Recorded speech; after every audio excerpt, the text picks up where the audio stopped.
Good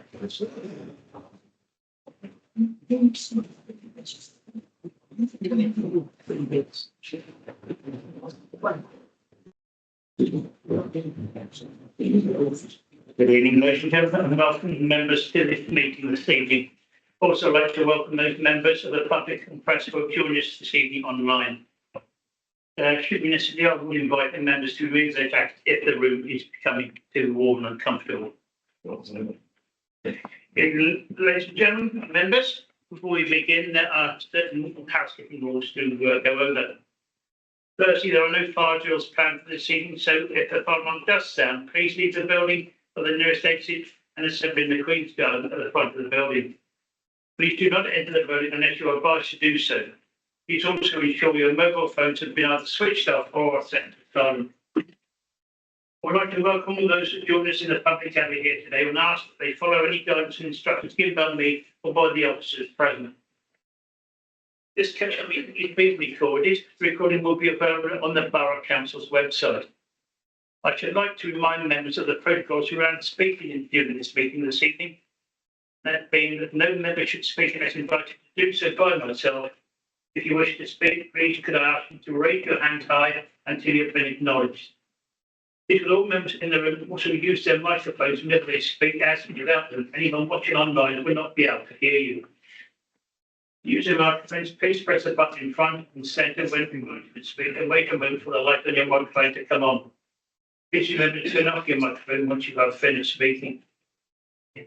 Members, in the interest of matching this meeting, please do not approach anyone seated at the top table for advice without first getting agreement from myself. Should you wish to do so, please raise your hand up high. Friends, could I ask at the end of the meeting, make sure that you take all your belongings and your return. We'll now commence the business for this evening's meeting. Now, item 1 is apologies. We have received apologies from Councillor Rocky, Lawley, Wright, and also Councillors Jones and Skelton. Do we have any further apologies? Dr. Jones? Yes, can I have apologies for Councillor Lewis and Councillor Edgerton-Plunkett?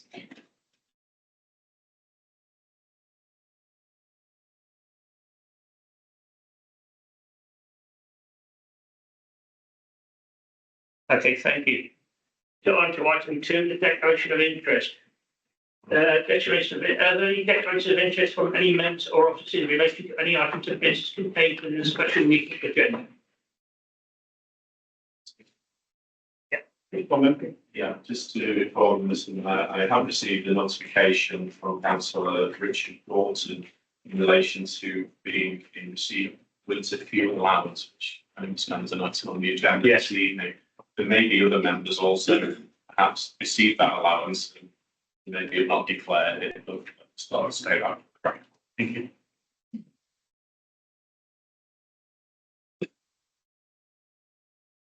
Okay, item 3 is the minutes of the last meeting.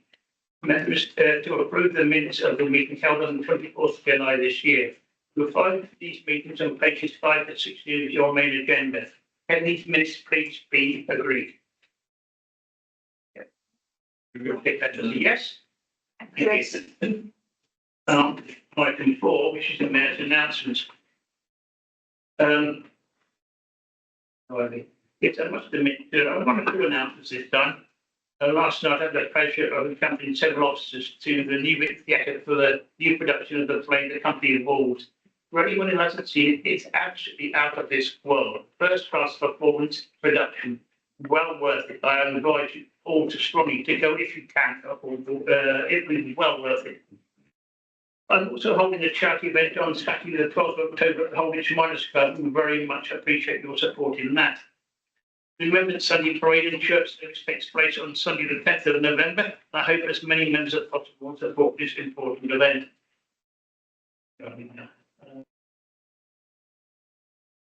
Item 5. We come to the main item. This is the annual report. Members, this is the annual report for 2023-2024. A copy of the report can be found on pages 17 to 19 of your agenda. Councillor Simon Tack, will you now please introduce the report? Thank you, Mr. Mayor. Good evening, everybody. Really pleased to bring this annual report for 2023-2024 year. This has marked significant progress in year 2 of our council plan. The report highlights not only our achievements, also the challenges we face as a borough, as a council. But firstly, I'd like to acknowledge the hard work and dedication of council staff and the leadership team, all the councillors involved in this council, and also all of our residents that support the actions of the council on a daily basis. And despite the uncertainties around funding pressures we face, we've maintained our commitment to improve the quality of services for our residents across this borough. Now, we continue to move forward as a borough. The once in a generation funding of over £50 million through the Town Deal and Future High Street Fund programmes is being signed, it's been agreed, and we're going to see that being delivered now across the borough, both in Kidsgrove, Newcastle and in Nottingham, which will transform not only our town centres but the village of Nottingham as well over the coming years and sets the foundation for prosperity with the jobs at Chatterley Valley, for example, or the enterprise units in Nottingham as well, and also some on the edge of the town centre in the future, coming from that once in a lifetime funding from the previous government. Now, during the year that we covered this annual report, we marked our 850th anniversary as a borough for having our Royal Charter. Many people remember the celebration that took place, a year-long schedule of community events, bringing people together and highlighting the rich heritage of our area. And we do have probably one of the biggest exciting things for me to come out of this is the unveiling the statue of the late Queen Elizabeth II in Queen's Gardens in October, one of the main legacies from our 850 year coming up in a week or so.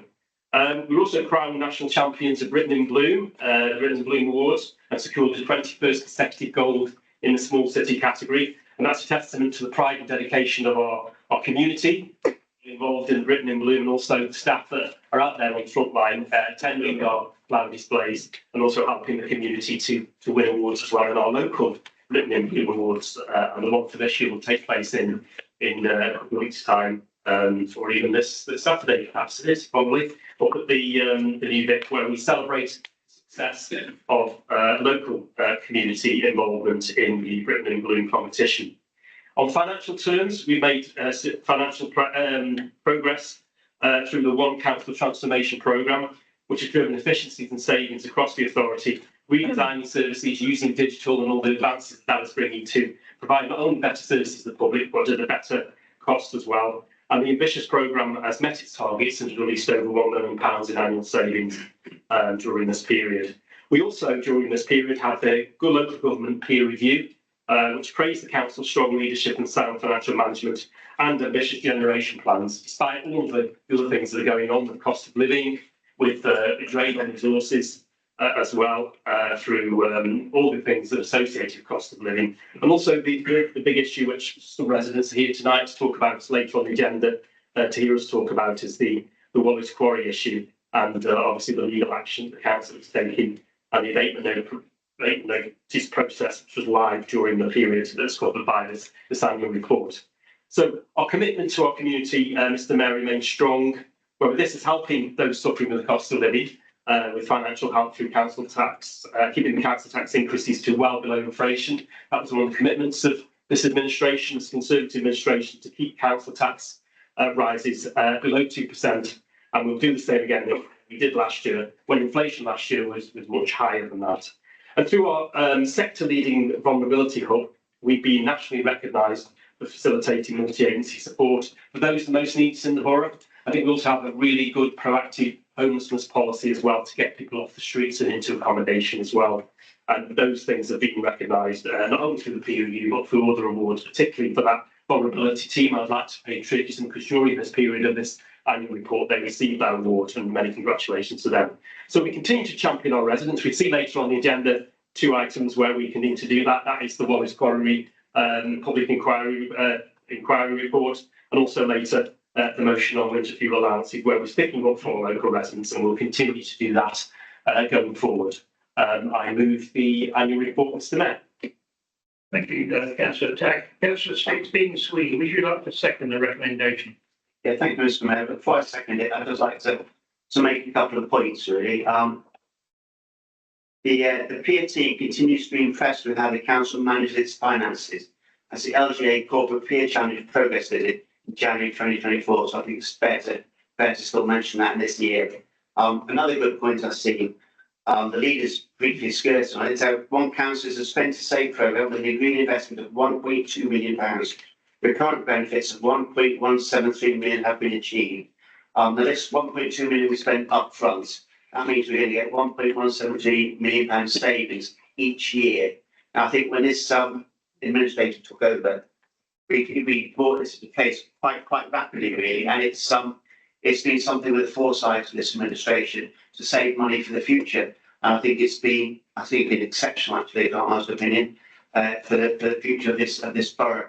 Couple more points. At the time, the peer team found the council has strong leadership, financial stability, and is poised to deliver once-in-a-lifetime regeneration projects thanks to the ability to attract enviable amounts of government funding. Also singled out was the ability to work jointly to deliver good services and a savings programme and staff pride in the borough. I think it's fair to say at this point that the High Street Fund money, not the town, but the High Street Fund money, I personally believe I think this council will be the first council in the country to get that out the door and doing things for our residents. So I think that's very, very hard at this. And the last thing I'd like to say before I second it is the increased level of employee satisfaction and engagement, which is a real testament to how the organisation is run. Now, a lady left this council today. She's been here for 34 years, and she was very, very emotional at leaving this council. She's a lovely lady, a lot of time for her. And it was lovely to see the love she had for this council and the people that work for it, and the people who work for it, what they thought of her. It was a delightful time. I think it goes to show how satisfied our staff are at working in such a great environment as Newcastle Borough Council. I pay on a second. Thank you. Thank you, Councillor Sweeney. Members, we now move to the debate. Would any members who wish to speak on this matter please raise their hands up high? With absolute silence. In that case, Councillor Tack, would you like to sum up? Looking forward to that, we'll move the recommendations. Thank you. Thank you. Thank you, Councillor Sweeney. Sorry. Recommendations have now been moved and seconded. So we will now vote on this matter. All those in favour of the motion, please raise your hands accordingly. Any against? Any abstentions? Oh, excellent. Thank you very much. We'll carry that. Yeah. Okay.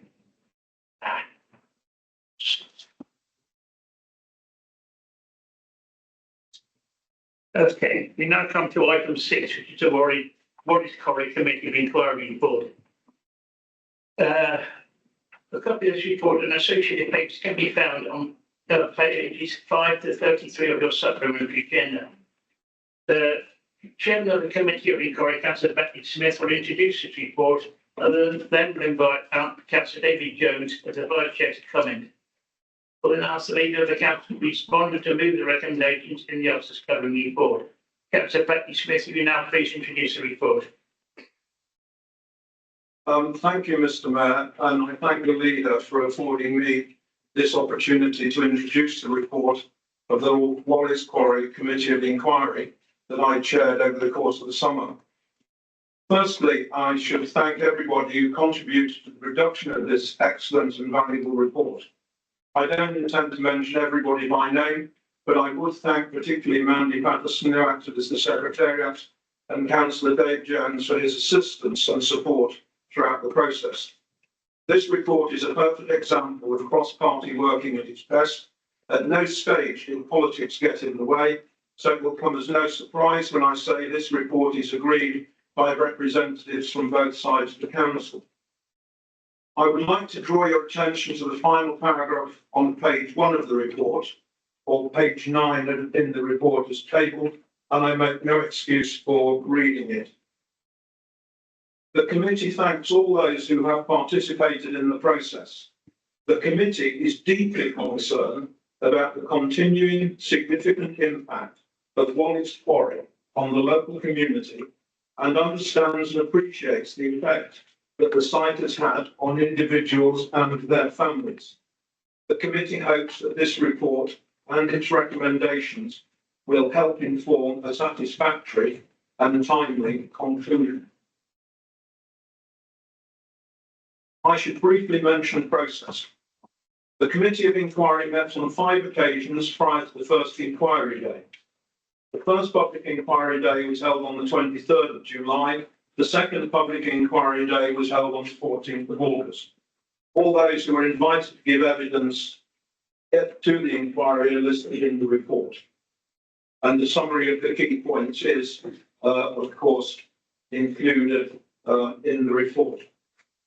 I do not propose to go through the report in detail, but I must draw your attention to Dr. Scott's evidence, Dr. Scott of Silverdale medical practice. That's on pages 19 and 20 of the report. And we found that Dr. Scott's evidence was compelling. Why? Dr. Scott highlights the effect of Wally's quarry on individuals. Such effects are often minimised or indeed even lost when aggregated data is examined. Given the serious effects of the quarry and its emissions on our residents that I directly represent as Councillor for Thistlebury, I must quote the UK Health Security Agency on page 23 in your report. UKHSA is aware that some people continue to experience short-term health effects. The risk to long-term lifetime health cannot be excluded. Mr. Mayor and fellow councillors, I'm sure you will agree with me that this situation is totally, and I mean totally, unacceptable. The findings of the committee are on page 27.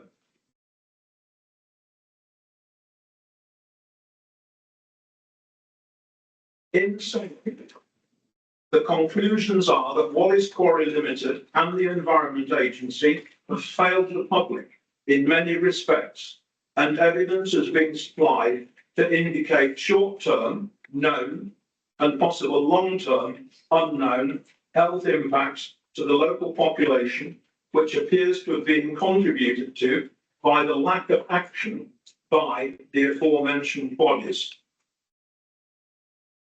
The Environment Agency, Mr. Mayor, basically has failed. It is not fit for purpose. And if I can look at page 29, and there's a schedule of all of this.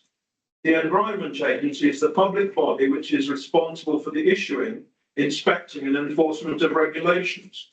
During the inquiry sessions, we heard that EA officers were confident that the EA had the powers within their framework to enforce and close the site if necessary, and were legally able to do so. Members felt that if this was the case, how can the following have occurred? There have been 109 breaches since 2019. There have been failings to calibrate and operate the monitoring equipment correctly. Poor site performance over a prolonged period without improvement. Alleged failure to regulate and monitor the site correctly and or the content of the landfill. An increase in the permitted tonnage in 2021 prior to consideration of the consultation results and without taking into account rising levels of gas emissions. This situation in itself should merit a government-led public inquiry into the role of the EA, the regulatory framework and powers, and whether officers within the EA are working correctly within their framework. Speaking at the Westminster Hall debate on waste crime, the Minister said, "This government are clear. We are committed to bringing waste criminals to justice. We have long-term ambitions to rebuild the waste sector and create a circular economy. And we are committed to tackling both waste crime, and that's exemplified by Wally's Quarry, poor performance at regulated sites. We know, Mr. Mayor, that Wally's Quarry is the worst performing site in the country. This also was said in Parliament. And so, Mr. Mayor, let us hope that these are not just mere words from the Minister, and that we will see change and action, and that we will see it soon." I'm coming to the end, Mr. Mayor, but just bear with me for a little longer, if you may. Under the recommendations, you'll see a recommendation 0. This may seem odd, but it's deliberate. This Conservative-run council called for closure, capping and restoration as long ago as 2021. So it predates this inquiry, and it would not be appropriate for us to pass the recommendation off as being novel. Finally, the committee noted that a public inquiry is needed into Wally's Quarry and into the effectiveness of the Environment Agency. Clearly, the EA has failed, and either they or their operating framework is not fit for purpose.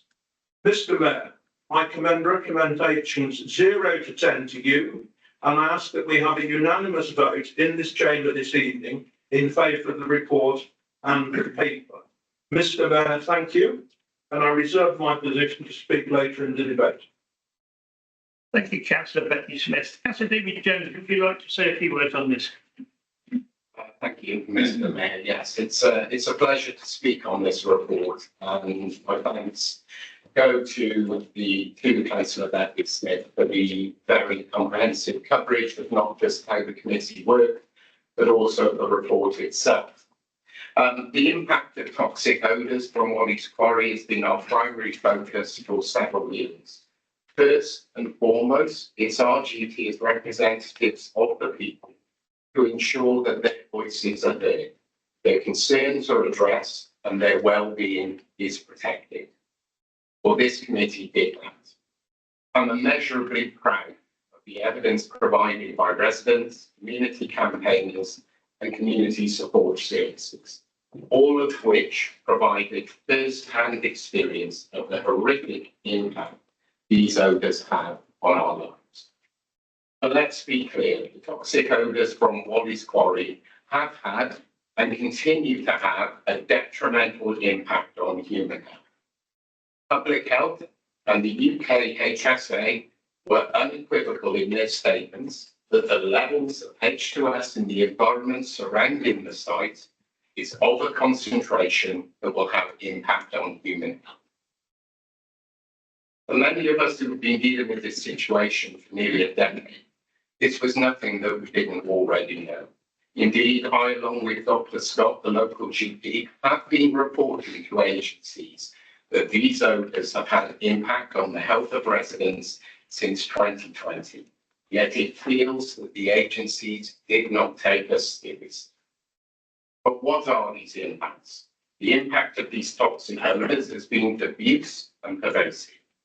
We've heard reports of asthmatics who require the maximum level of steroids to barely control the respiratory impacts of the odour. We've heard of residents who have become reliant on hypnotics, otherwise known as sleeping tablets, to get a decent sleep at night. We've heard of residents who have required antidepressants or antipsychotics to be able to function against a background of unpredictable odour levels that's equivocal to torture. We hear children who are struggling to breathe, struggling to sleep, struggling to concentrate. And finally, we hear of residents who have attempted to or considered taking their own lives, rather than face these toxic odours and the pressures they put on families and relationships. This is why this inquiry was essential, and why the recommendations of this report must be enacted. The recommendations are clear: close the site, determine the source of the odour, remediate, cap and restore. As we move towards the latter years of operation at this site, it's now critical that we explore the costs of remediation and fight to ensure that whatever is causing these toxic odours is dealt with. I'll finish with a rather apt phrase that one of the witnesses provided during the evidence session. Agencies are treating Wally's Quarry like it's a usual situation. Nothing about this is usual. This is a very unusual situation that needs novel working to remedy and reduce this impact on our residents. Thank you, Mr. Thank you, Councillor Jones. I will now call on Councillor Simon Tagg to respond to the report. Thank you, Mr. Mayor. First, I'd just like to thank the previous two speakers really for the work they've done on this committee and all of the councillors that are involved, but also really for the public for their interaction with it. This was about them, not about the council. It was about getting to the root of some of the issues that they've been experiencing, and we as residents, as councillors as well, we've been experiencing living within a distance of the site. And I think it's much anticipated in the community, this report, and that's why we've. I know the committee wanted to. We made sure it got on the agenda for this meeting because I think it was key that we got this done very quickly after making the decision to have this inquiry back in February. So to get this meeting, I think, is a milestone. I think this report should be treated as a milestone and about addressing these serious environmental issues and public health concerns that surround Wallace Quarry that deeply impacted the community. As we all know, as we've talked about in this chamber before, as everybody who's in the public gallery knows, and as members have already spoken about this evening. So the report is built on vigorous analysis, it's community input, expert guidance, and all collectively brought together into this very succinct report that can be used now by the council to push further for those things that it wants to achieve. And that is the closure of Wallace Quarry and the capping of the site and the restoration. That is also to ensure that the Environment Agency is held to account. It's quite clear from anybody that reads the report, peppered throughout it, that the Environment Agency has failed. And this is the documents that really push that forward. This must now go, I believe, to the Office of Environmental Protection for them to investigate. They are an arm's length body that can look at a public body, and they have the remit to investigate the Environment Agency and take action if necessary. Also, it must go to the new government and to the new Secretary of State and ask for, and I believe our MP Adam Joby's already sent it to the new Secretary of State, because we wish to see that public inquiry. Whether that public inquiry starts straight away or it's just the announcement of a public inquiry, I welcome that, because I know that there are things that the EA are doing, legal things and criminal investigations that we don't want to interrupt. But that message to the public that an independent public inquiry is going to take place will be so key to actually, I think, really give people the reassurance that the new government has taken seriously as well. So also, I mean, the Chartered Institute of Waste Management, sharing it with them is a really good thing to do, because the operator is a member of that, and yet one of the members of the Chartered Institute of Waste Management is causing so much upset to the local community for all these years, for all the reasons we've said. I always go back to what I said in my evidence to the public inquiry on the first day. Don't forget, it is the operator causing this, and we rely on the Environment Agency as the permit regulator to hold them to account, and they have failed, and we need them to do that. So from the council's point of view, obviously the committee of inquiry said they support the legal action. I would ask residents just to wait a little bit longer for more information on that. That is coming. We did say when we had the permission to pursue legal action by the Secretary of State that we couldn't give a running commentary because we didn't want to give the operator any indication of what was happening or any forewarning of the action we're going to take. But as soon as we can, our officers will inform us, and we will then make that public. So I'd like to make that commitment tonight. And within days, you'll be hearing more about it. Within weeks, you'll be hearing even more about the action the council is going to take. So I think this sorry saga that's gone on for so many years and has affected so many people, this council has done all that it can within the powers that it's got, and we'll see that over the next few weeks, that being enacted in the final measure after the agreement to breach the abatement notice.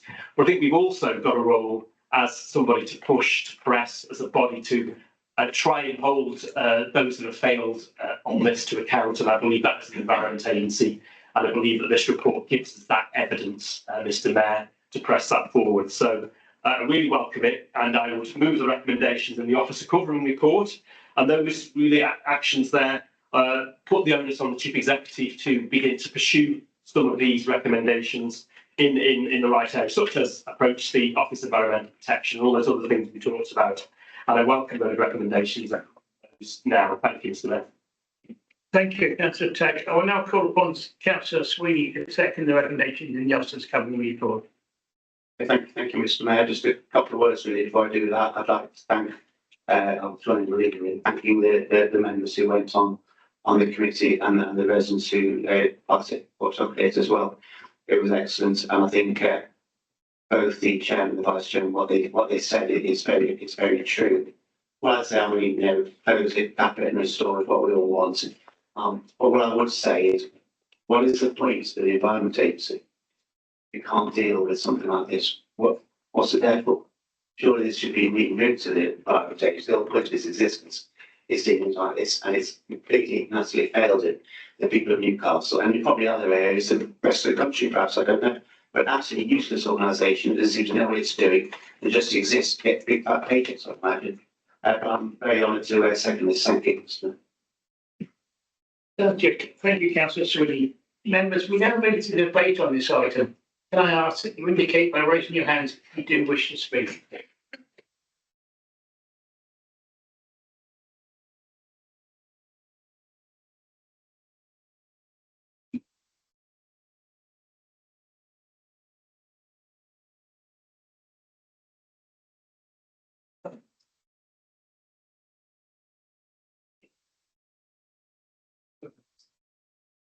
We'll start with hearing from Councillor Wheeldon. So nice to be first, I'm usually the last. Thank you. One of the things I noticed, well, a number of things I noticed was that Wally's Quarry did not send a representative to the inquiry whatsoever. They did put something in writing subsequently, and I will quote from a paragraph in their response. We note, it says, that the UK Health Protection Agency concluded in a recent study that, and again quote, living close to a well-managed landfill site does not pose a significant risk to human health. We work hard to ensure our operators do not impact local communities. For those who live on and around or have worked hard to get this inquiry going or to actually do something about Wally's Quarry, that is a travesty of the truth. The one thing that they do say is that living close to a well-managed landfill site doesn't pose a significant risk to human health. Well, that suggests, because of the report and all the medical responses that we had in the report and the witnesses, that this is not a well-managed site. As such, the Environment Agency should therefore close it. When I asked one of the representatives at the inquiry in a downtime between evidence giving, he said, I asked him how many sites they had closed for misdemeanors and wrongdoings, and he said none. I said, well, that makes a mockery of your ability to do it. So I question, what more can we do to make the Environment Agency actually do their job? Thank you, Councillor Wheeldon. Councillor Fox-Hewitt. Thank you there, Mr. Mayor. I just wanted to place on record my thanks to the fellow councillors, officers, the participants, the community campaigners that have driven so much of our work over the years, for the collaborative work and their participation involved with the group. I think some of the witness testimonies that were contributed to the inquiry that we heard were frankly shocking. They were upsetting, and the experiences were going on 8, 9, 10 years. And I think we should never lose sight of the historic and the continuing abuse and the impact that this has on residents, and the need, and this is what I want to be really clear on, the need for all of those responsible, whether that's the operators or the agencies tasked with protecting us, that they are held accountable, and particularly the operator, that they are held accountable financially and legally if proven, and the community gets justice. So I'd like to just finish by saying I do commend and recommend the recommendations. They are robust, and we now need to continue to demand that the agencies tasked with the regulation and enforcement and protecting our communities finally take the action that this council and that this community demands. Thank you. Thank you, Councillor Fox-Hewitt. Next, we'll hear from Councillor Adcock. Thank you, Mr. Mayor. Yeah, I'm very proud of this report and to have played a little part of being on the inquiry committee. And I really want to pay tribute to those who came along and gave evidence, because it really wasn't an easy thing to do in many cases, to share people's experiences, how it affected their physical and mental health, those their friends or family. So I really want to give thanks to those who participated. What really struck me as I was hearing the evidence throughout the inquiry days was just how many opportunities there were to resolve this sooner if the right people had been listened to. On the health impacts, where local doctors felt they weren't listened to, on raising the tonnage, where everyone who objected felt they weren't listened to, local campaigners who had raised concerns about illegal dumping perhaps going on in the site and they felt they weren't listened to, people who raised concerns about the risk of fire who weren't listened to, and just countless examples of the same. And what we really need now is to be listened to. This is the most significant document, I believe, or piece of work that's from Don and Wally's, which has brought together all the stakeholders under one roof. And I think now's the time we really need to be listened to, because the recommendations on here, I think it's quite right we have recommendation 0, because this council has been calling for this site to be closed for a long time, as have local residents, and it's really time now, with this excellent piece of work here, that we are properly listened to by the Environment Agency, which at so many occasions has dismissed the concerns of local people and of other bodies, and by the government, who needs to really listen now, and we want to have this as a groundwork for a full public inquiry in the future, where Wally's Quarry can be compelled to come along and answer for the actions and the damage they've done to our communities. Thank you. Thank you, Councillor Epcot. We now hear from Councillor Brown. Thank you, Mr. Mayor. As Silverdale councillor and as a member of this committee, I'd like to echo the words of the chair, the vice chair and the other councillors who have spoken. I'd like to give praise to the rigour and skill with which this was put together, and to echo the words of the chair in thanking the officer Mandy Pattington for her role in this. Quite by accident today, on the train back from the Labour Party conference, I met a lady who lectures in waste management. It's quite amazing coincidence, really. And when she found out I was a councillor in Newcastle, she said, we've got a slide with Wally's Quarry on it, and it's entitled, "What Can Happen When Things Go Badly Wrong?" I thought really that, I rest my case. The only good thing to come out of this is the way the community, all sectors of the community, both sides of this chamber, all stakeholders, medical profession, all the people with a vested interest in Silverdale and beyond have come together. And I would say that this report is a testimony to this community effort to get results. And I commend this report. Thank you, Councillor Brown. Next, Councillor Parker. Yes, thank you, Mr. Mayor. Again, as Councillor Brown says, I also completely agree with everything what all members have said. And I would like to thank the committee and all those who were also involved in bringing this report. It is a very, very substantial report. Only last night I was along Silverdale Road at a house, and you could smell it still.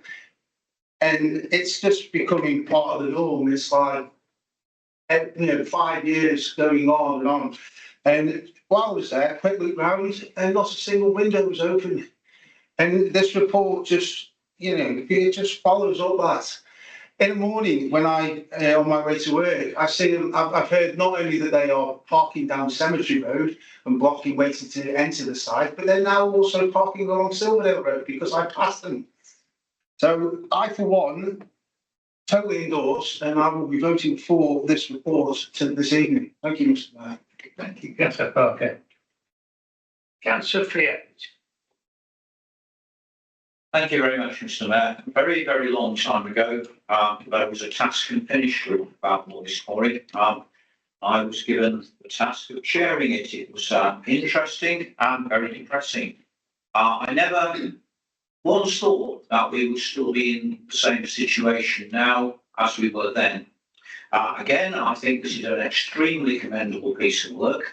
And I think we should commend ourselves as a council for voting that we were going to have such an inquiry, in the face, of course, of resistance from central government that there should be a public inquiry. And I still feel that we deserve that public inquiry, which would have much stronger teeth, of course, to compel evidence to come forward. What we heard was, as Councillor Fox-Hughes said, heartbreaking in some respects. In particular, I think the evidence given by the local medical practitioner. I was sitting there, and you genuinely, to coin an old cliche, you couldn't make it up. I mean, it was absolutely awful. And equally interesting, I thought, was the way that Dr. Scott pointed out that those who purported to do academic surveys on this work had chosen to ignore his evidence, which strikes me as utterly bizarre. So we still do need a public inquiry. We still do need to ask hard questions, not just of the operator, but of those who earn their money to protect us and manifestly have not protected us. I'm ashamed to say that the previous government was feeble on this matter. I look very strongly to the current government to be stronger. And if they are stronger, they will most certainly have my support in behaving in that way. It's a terrible shame that we are where we are. I hope this report will be a big step to moving in the right direction. And I very much look to the government to make sure that this issue is resolved. Thank you, councillor Beer. I understand the councillor Wilden would like to speak again. There's no one else listed. So,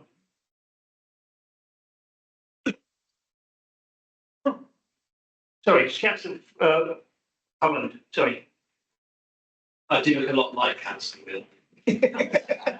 Sitting as both very attractive people.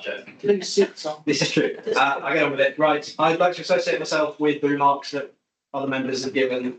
This is an incredibly important piece of work. The testimony given at the hearings is compelling and it stands on its own.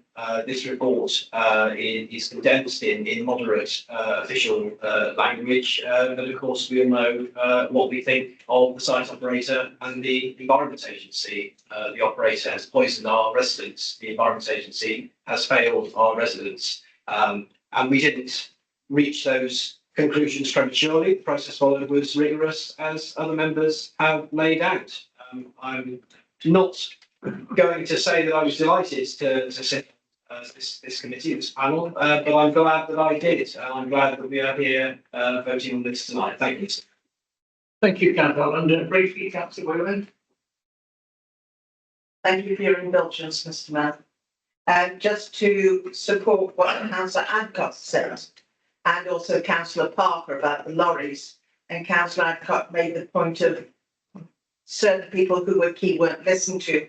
I've been approached by a significant number of people in recent days who've given me tales of exactly what's been happening over the last few weeks and probably months, where lorries are parking up at 5, 6 o'clock in the morning. Lorries are then doing illegal turns and blocking all the traffic the traffic lights. They're actually some of them have no number plates.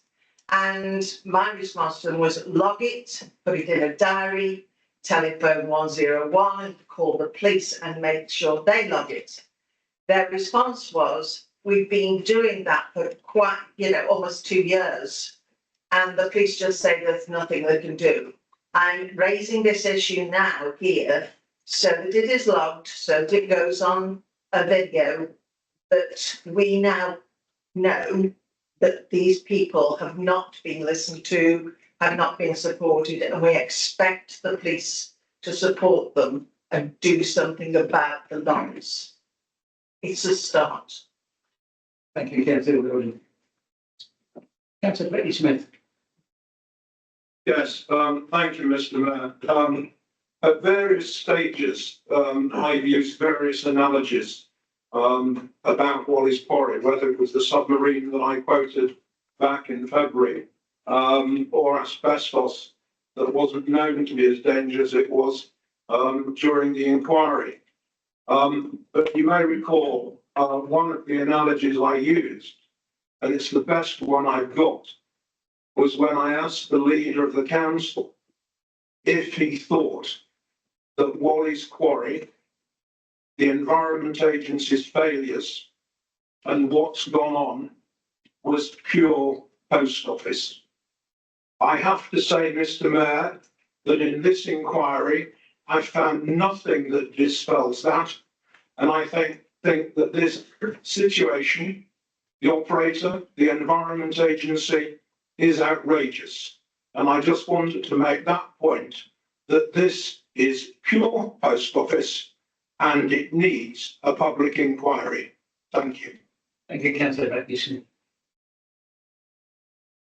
Okay, councillor Sweeney, as a second of the motion, would you like to, comment? I've already spoken there, Mr. Mayor. Nothing else to add. Thank you. Thank you. Then councillor Simon Tagg, would you like to sum up?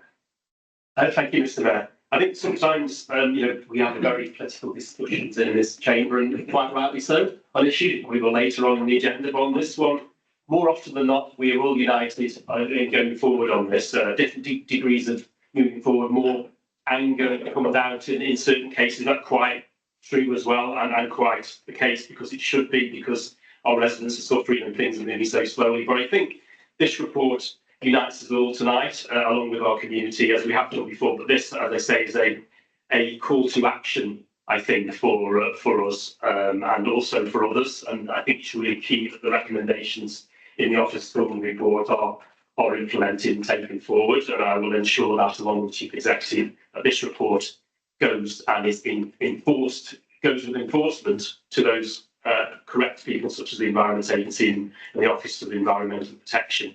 Because we will not give up on this, and we haven't given up so far. We're doing all we can as councillors within our powers as Borough Council, but also as those, as I said earlier, those lobbying, cajoling, pushing, radio interviews, protests, helping the residents with the protests, etc. Because that's what we've got to do to play our part. And many members in this room have been on those protests or have been on in the media. I've spoken to their MPs, past and present, to try and get this sorted, because we have to move this forward. We owe it to our residents to ensure that their health and safety and quality of life is protected again, as it isn't at the moment. And we must work to ensure that that is the case through this report.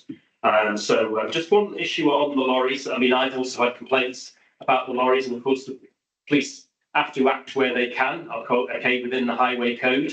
But I will go back to the fact that these lorries are here because this landfill is still open and taking that amount of materials, which was given permission by the Environment Agency. Only the Environment Agency can issue a closure notice, which would lead to the capping off and the restoration of the site. And as I think as Councillor Smith said earlier, we've been saying that since 2021, and it's about time that the Environment Agency did that. This report will be used fully and forcefully by our officers and by myself, and I'm sure by our local MP as well, to achieve that goal. Thank you, Mr. Mayor. Thank you, councillor Tagg. There's certainly no other speakers. We can now put this proposal to the vote. All those in favour of accepting the proposal, please show in the usual manner. Is there anyone against? No abstention, I take it. The proposal is carried. Yeah. And now, an item.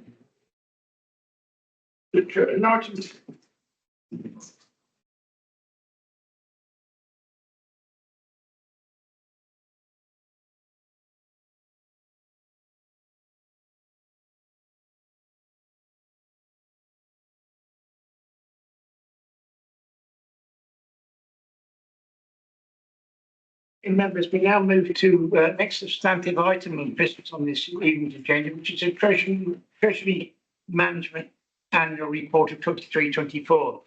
A copy of this report and associated papers can be found on pages 21 to 31 of your main agenda. Councillor Sweeney, will now please introduce the report. Yeah, thank you, Mr. Mayor. The Treasury Management Annual Report for 23-24 ensures that the council is embracing best practice in accordance with the CIPA Code of Practice.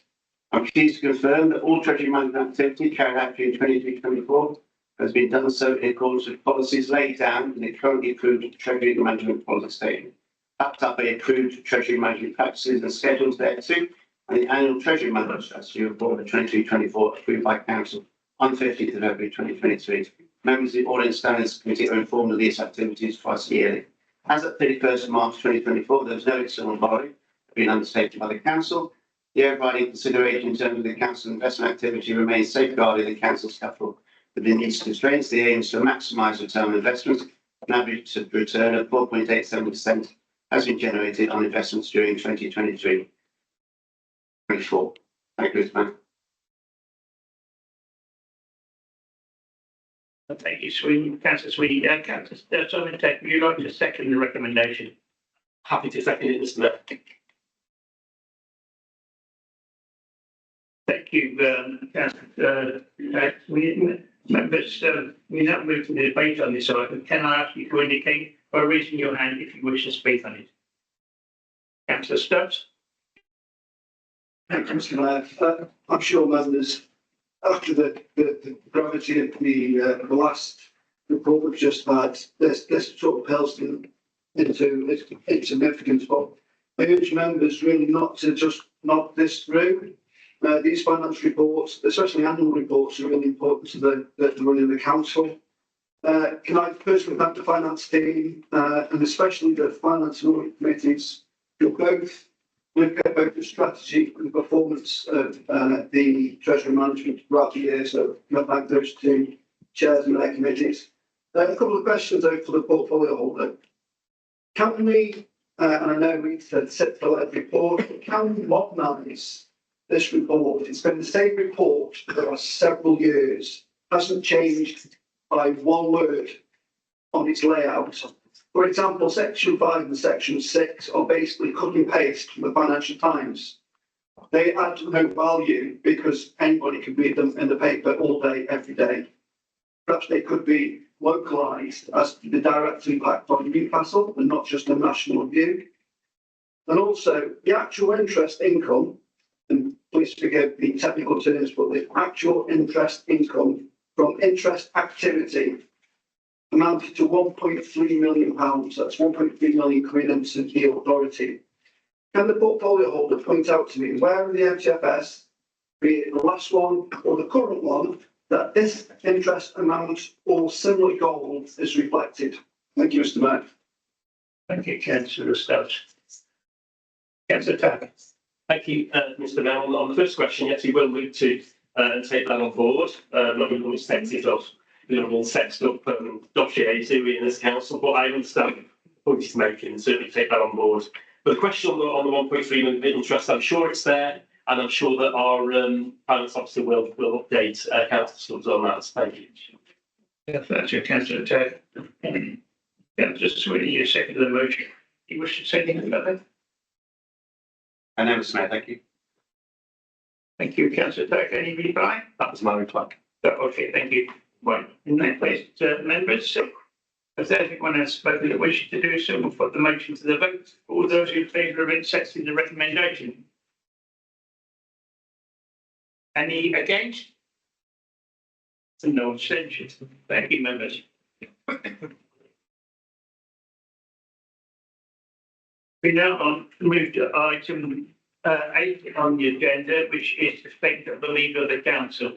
A copy of this statement can be found on pages 35 to 37 of your supplementary agenda pack. I'm going to ask Councillor Simon Tate if he would like to introduce his statement, or then invite members to put in questions to the leader or relevant portfolio holder, or take each paragraph of the statement in turn and invite up to 3 questions at a time before I ask the leader to respond. If I could remind members, it is not a debate. It has responded. There is no right for members to reply. Councillor Tack, would you like to introduce your statement, please? Thank you, Mr Mayor. I certainly would, and welcome questions and comments on it. Just one error that I picked up is obviously a statute instead of statue in the heading of item 8. So for anybody else does. But I'll obviously look forward to taking questions and comments. Thank you, Mr Mayor. Thank you, Councillor Tack.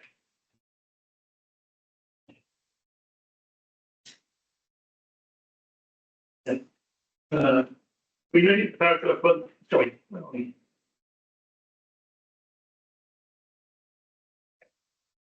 We don't paragraph on the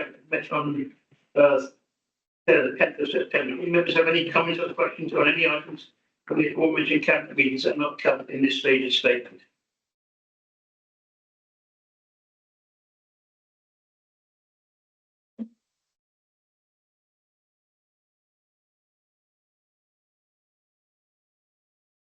If there's no more speakers on paragraph 1, paragraph 2 is about the medium-term financial strategy of 25-26. But 2019. Oh, right. Any further? Okay, Chairman Stubbs, sorry about that. just to clarify, Mr. Mayor, on paragraph 2. Two questions, if I may, for the leader. Appendix A, the medium-term financial strategy that came to the Finance Scrutiny Committee, had a pressure of £100,000 for restructuring. On the evening, the portfolio holder wasn't able to give any detail as to what that was. Would the leader be able to help him out with that? And the second question, given the current average of public sector pay awards, and that as an authority we've underestimated the cost of pay awards for the last 3 budgets, is the leader happy with the proposal in the MTFS, as it doesn't seem to be overly prudent? Thank you, Mr. Mayor.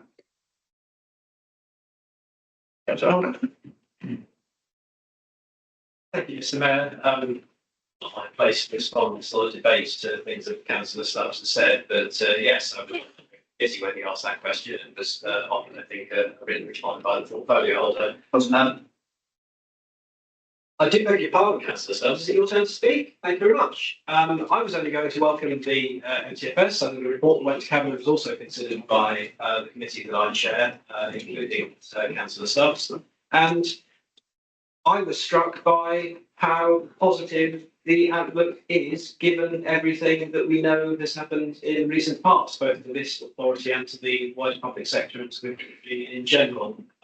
He's already referred to it once tonight, but I'd like to reflect on what Councillor Sweeney has said about the One Council programme, and what a great success that has been in bringing savings to this authority and in transforming and changing the way in which we work very much for the better, which will make it all the easier for us to close that financial gap. And our committee, I feel, felt very strongly that the gap will be closed this year, as it has been by our excellent officer and, of course, by portfolio holder, the deputy leader, in previous years. Thank you, Mr. Mayor. Councillor Holland. Okay, thank you. This is no further speakers. Councillor Tack, if you'd like to respond. Thank you. I'll deal with the first one, then Steve will deal with the second one for Councillor Stubbs. So I think on that 100,000 for restructuring, that is actually to build capacity in our legal team. And it's something we've done since we came into power in 2017 in Newcastle, to ensure we have the right officers in the right place, because we inherited their council in many respects. So we're building up the capacity. And our legal officer is requesting that restructuring take place, and the bolstering of the personnel in that department to take place, and we are supporting that as we have when we've restructured and rebolstered all such things as HR. We had no HR team when we took over in 2017, and a lot of HR problems which we inherited. So that's just an example. But I'll pass to Stephen on the pay, because I know this is something that he's sort of concerned about himself. Thank you, Leader. Yeah, we had this question the other night, and the answer will be probably similar to what it was then. Our 151 officer has meetings with the other 151 officers across the county, and they discuss what they think will be the final pay settlements. I mean, they're not complete fortune tellers, but they discuss these things and they come up with a figure. And this figure is what they've come up with. It's a collective one between them all, and I don't want to go against the opinions of trained up as 151 officers. That's their view. I believe their view. They may be wrong. It is just a view, but it's a view that I'm happy to go with and agree with. Thank you. Councillor Tack. Yeah, I think the uncertainty which has come on with this issue, which is giving Councillor Sweeney and other cabinet portfolio holders probably across the country, finance and also officers, is that if everyone remember last year we had pressure because of the high levels of inflation, which has now fallen back. We now have the pressure of the government that is giving inflation causing increases across the public sector. So we expect, and we are seeing in some sectors, that others are now beginning to want that. And this is what we unfortunately get, which we learned in the 70s, wasn't it? That inflation, price increase, wage increases, feed wage increases, and then you have inflation, and it's a vicious circle. I just hope we're not going back down there. We need strong sort of restraint from the government, from the new government on that, or else we will have a lot of issues with our budgets, and not just us, but many councils. And we're in a stable financial position compared with a lot of councils. A lot of councils we pushed over the edge by massive pay increases that they are unable to budget for and deliver. Thank you, Councillor Tack. There's no other speakers. Members from paragraph 3. This is about the Bradwell Dingle Play and recreational facility improvements. Do members have any comments or questions on paragraph 3? Councillor Fox, who is it? Thank you very much, Mr. Mayor. Yeah, just really pleased, obviously, to see Cabinet approve the funding for the new facilities on the Bradwell Dingle. I, along with Councillor Richards and Councillor Lawley, spent really 2.5 years campaigning for a state-of-the-art new park. We got some funds originally from the Parks grant. We designed some outline plans for the pump track, the exercise equipment, and the community garden. And the community garden is really important to bring accessibility and engagement from all ages. And then we conducted the survey, delivered 500 surveys to the local community. So really pleased to see this coming on. The fund now stands at nearly £500,000. But just since the cabinet meeting, I did contact the portfolio holder with a request that an assurance be given that any meetings with partners, planners and consultants relating to the Dingle refurbishment going forward that would generate an invite to local council, ward councillors. So unfortunately, I don't appear to have had a response to that request from assurance. So can I just ask the leader that he provide that assurance that we will be involved in all of those meetings, please? Okay. I'll pass that to the portfolio council. Yeah, thank you, Mr. Mayor. Yeah, to answer Councillor Fox here, yeah, no problem. I didn't think I would see Councillor Fox here last week at Health and Wellbeing. I then thought I'd maybe see him at the neighbourhood forum meeting that was up on the Wednesday. I was hoping to chat to him face to face. But yeah, no problem. It would be a good idea to get the ward councillors involved, friends of Bradwell Dingle involved. I've been speaking with Father Chris from St Barnabas in Bradwell. He's offered the church for any meetings that we want to have. So yeah, everyone will be involved, everyone will be heard, and I think they can do something spectacular in Bradwell. Thank you, Councillor Hutchison. Councillor Taylor. Yes, thank you. Just from my part on this, I think if obviously at the cabinet meeting we did make that commitment to include the local members at every step of the way. I think Councillor Lawley was in attendance at the meeting, and we did do that, so I think that's the right thing to do.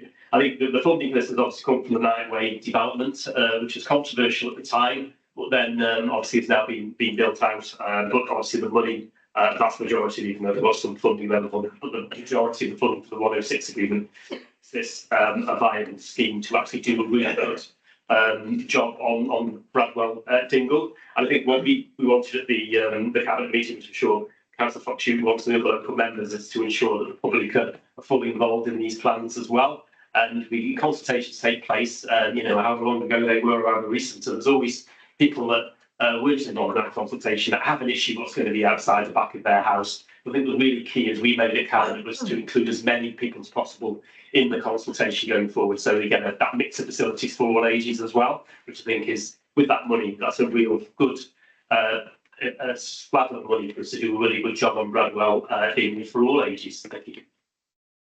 Thank you, Councillor Taylor. If there's no other speakers on paragraph 3, we'll move to paragraph 4, and this is about the statute-wide agreement on climate planning policies. Do members have any comments or questions on paragraph 4?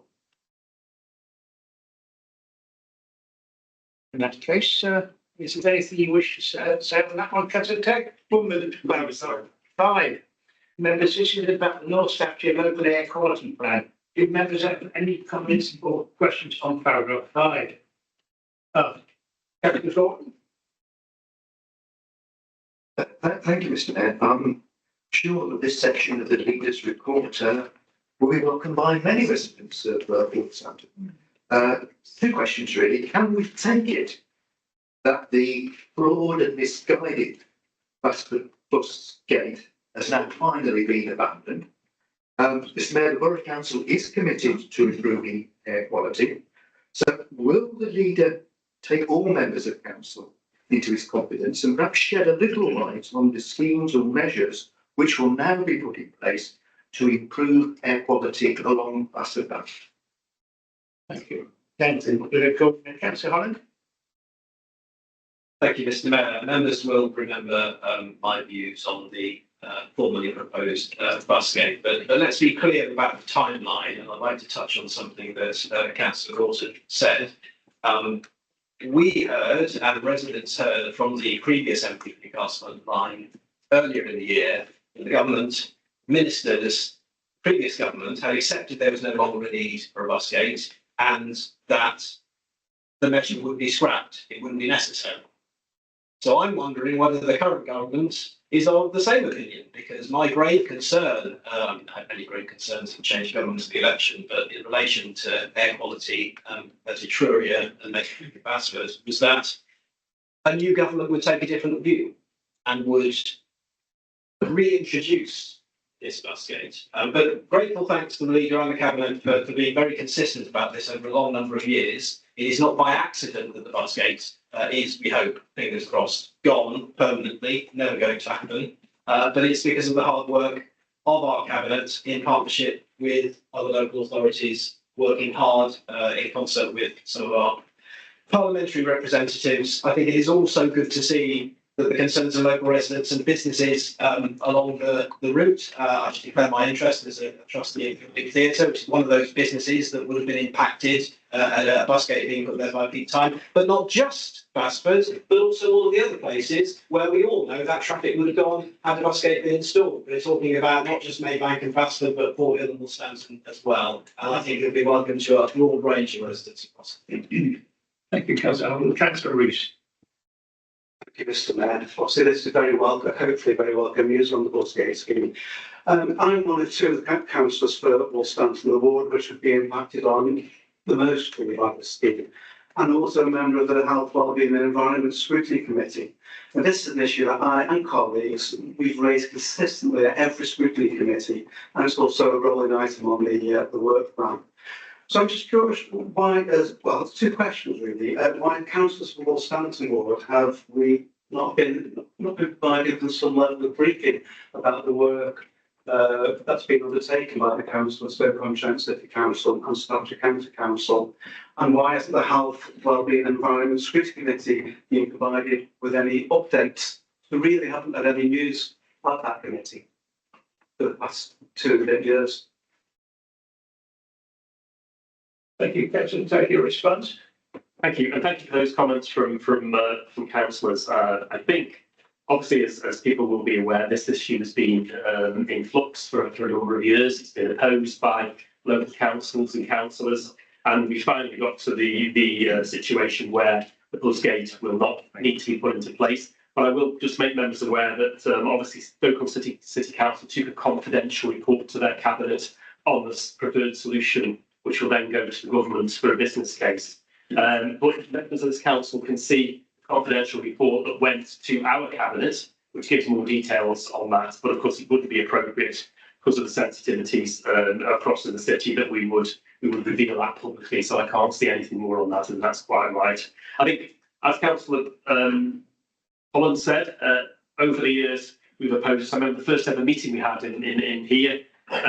With a joint meeting between the Borough and the City Council back in 2018 when these plans were first put up, and because of the solution to this air quality issue, and we've had concerns about it and railed against the possibility of it ever since.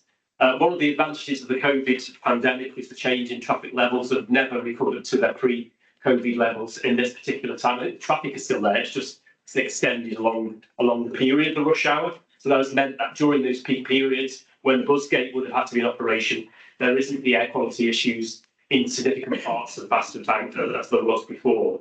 But there are concerns which will be addressed by this work that Stoke are doing, and they've taken the confidential paper to the cabinet. So I think as soon as we can talk about it, we will do, and it will go through cabinet and scrutiny.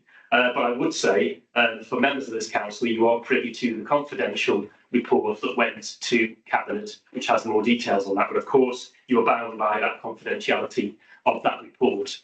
But it will give you the relevant information that you can access. If you have trouble accessing, I'm sure the officers will get you access to that confidential paper that went to Cabinet last Tuesday, along with the public report. Thank you, Mr. Mayor. Thank you, Councillor Tech. There's no further speakers on Councillor on paragraph 5. We now move to paragraph 6, and this is about the Q1 Finance and Performance Report for 2024-25. Do members have any other comments or questions on paragraph 6? Councillor Parker. Thank you, Mr. Mayor. As the leader states, on the back of an already positive and recycling performance, we have seen further improvements in curbside collection rates and recycling and composting percentages. Though it is pleasing to see continued improvements in recycling rates in the borough, it's not only a credit to our council staff, but to our residents as well. So can the portfolio holder give us more details on the increases in collection rates? Thank you, Councillor Parker. Councillor Stubbs.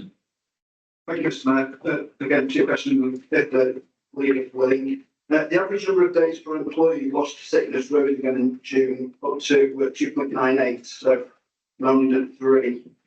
What steps has the leader taken to try and establish why this figure is so much higher than the target, which I believe is 2.2, and the effects this is having on staff? And the second question, would the leader or indeed the portfolio holder care to comment on the issues within planning, which is the percentage of complainants informed within the required timescales of any action, a full 13.5% behind the target? Thank you, Mr. Mayor. Thank you, Councillor Stubbs. Now the speakers, Councillor Tack. Thank you. I will handle one of them and then the other two directed at the portfolios to the question as wish that to be. But the first one on the sickness, I think we are headed in the right direction overall. Sickness, we're much better than we were. I think we still do have issues with people trying to get into the hospital to deal with some of their issues. We do have an older workforce, particularly for depot. But again, I would say that it's something which we have policies in place. And I know our HR officer here is sort of rigorously enforcing those policies and making sure not only do we get sickness down, but also that those employees are looked after as best as possible. The council does all it can to ensure that they get back into work, which they want to do. And if they need to get referrals into occupational health or anything like that, try to get that done as quickly as possible. So a better picture than what we've had in the past, but we still want to get better. That's why it's a yellow indicator again this time. But again, a lot better than it was, but we wish to be better. I'll deal with the second. We will deal with the second question from Councillor Stubbs first on planning, and I'll bring in the portfolio holder for Andrew Parker's question about recycling. But Andy on the enforcement policy. Yes, thank you very much. No, it's obviously always disappointing to see indicators dip.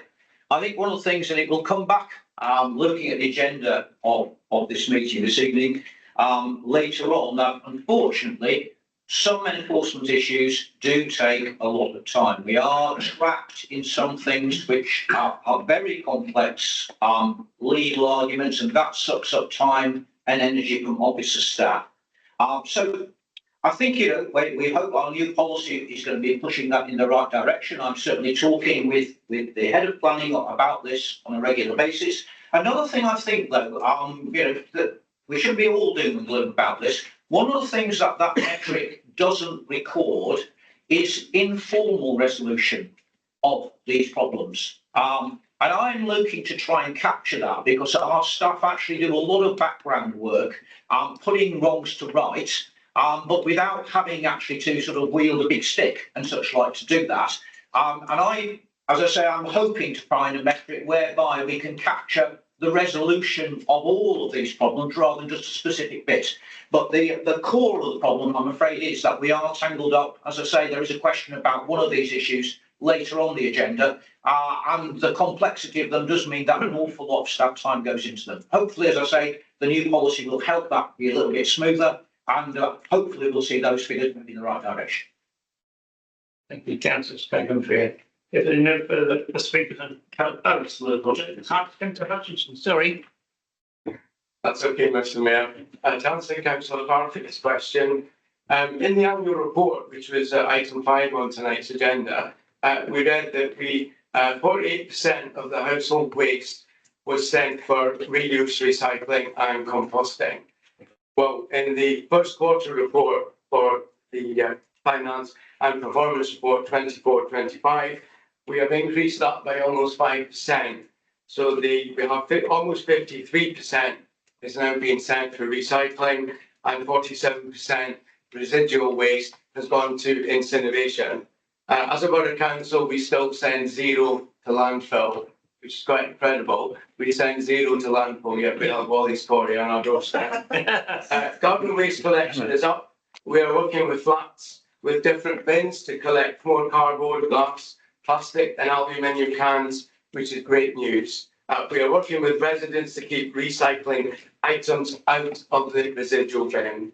Glass recycles forever, aluminium recycles forever. 1 ton of recycled cardboard will save 17 trees. Each recycled plastic bottle will save enough energy to power a light bulb for 3 hours. We want to recycle and we want to reuse more. We need to keep the relevant items out of the residual bin. 47.5% of households are now participating in our food waste collection, which is great news. We are also piloting food waste collection from flats. Over the last year, we have collected around 2,900 tonnes of food waste. At the anaerobic digestive plant, the food waste is converted to clean energy.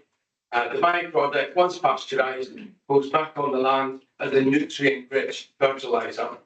Newcastle-under-Lyme is still the only council in Staffordshire to separately collect food waste. So well done, Newcastle. Thank you, Mr. Mayor. Thank you, Councillor Hutchinson. Members, we now move to paragraph 7, which is about the borough local, paragraph 7, which is about the borough local plan regulation 19 consultation. Do members have any comments or questions on paragraph 7? Councillor Bryan. Thank you, Mr. Mayor. Within days after the council agreed to go out to the Regulation 19 consultation, the new government changed the rules about housing numbers. Could the portfolio holder tell us how this will affect our local plan? Thank you. Thank you, Councillor Bryan. Councillor McMorley. Yep. Thank you, Mr. Mayor. Excuse me for my voice. The Prime Minister and Deputy Prime Minister keep talking about beating the blockers. Can the portfolio holder tell us how we can make sure that the housing estates aren't built all over our green spaces? Thank you. Councillor Chris. Thank you, Mr. Mayor. As a councillor for the Borough, I'm very glad we didn't listen to the delaying tactics of the Labour group last council. I mean, I've got to say, for months there, I've been telling the local residents, all sorts of things, that their local plan, they would never build anything there, and how it would be the start of endless house building. I think at the last council meeting that they said that it was scaremongering by saying about the local plan. We're losing more green spaces in regards to whether there's never been any application for housing estates or anything. Well, in fact, there is a large housing estate application system as we speak. I think along the lines of the other questions here, it's strange how nationally Labour are the party of the YIMBY, and I think except they come to Audley and they suddenly turn into the party of the NIMBY. But I think I'm going to answer the question slightly for the leader here, but I think we can now say that for sure they are solid YIMBYs, as now we learn that if we had in fact delayed the local plan at the last meeting as they wanted, we would have fallen under the new Labour MPPF housing calculations, which would have forced us to nearly double the housing figures for the borough. Thank you, Councillor Tack. Your response? I will pass initially to Councillor Dean. Thank you, Mr. Mayor. That's a bunch of questions, all of which are sort of fairly similar, and that therefore what I'll try and do is give a sort of all-embracing answer to all of them rather than take them one by one.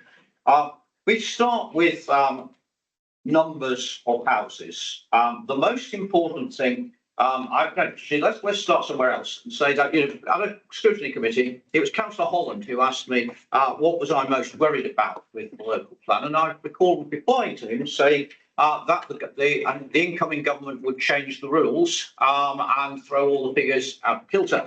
Of course, the incoming government followed my prediction quite happily and changed the rules. Mercifully, however, because we moved promptly on this matter, in fact, that is going to not have an effect, I'm very pleased to say, on us. We are proposing housing block of 400 units per annum. The proposed new methodology would have shot that up to 593 units per annum. However, because we wisely voted at our last meeting to go into a Reg 19 consultation, we in fact are allowed to go with the number that we have. Consequently, we have saved about 1,000 units by doing that. So I hope I can reassure the councillor that what she did at last council meeting was most certainly the right thing in that regard. As regards green spaces, as has been pointed out by, I think, both myself and the leader on a variety of occasions, what this local plan does is very firmly preserve our public green spaces. We have taken a lot of areas out to become carbon capture areas, which were scheduled for housing in the past. The plan proposes a new country park in the Silverdale area, and I hope that is welcome for people in that regard. And moreover, of course, what it does is provide a defensible number of houses which will meet the government's criteria. And that in turn means that it will be very, very difficult for developers to propose large developments in other areas other than the ones that have been marked out for developments in the local plan. And consequently, those areas are much safer now than they have been for a very long time from predatory development. So once again, I hope I can reassure the councillor there that, in fact, going ahead with due diligence with the local plan, dithering here, kicking the can down the road is most certainly not the right thing to do. It endangers all of our borough by doing that.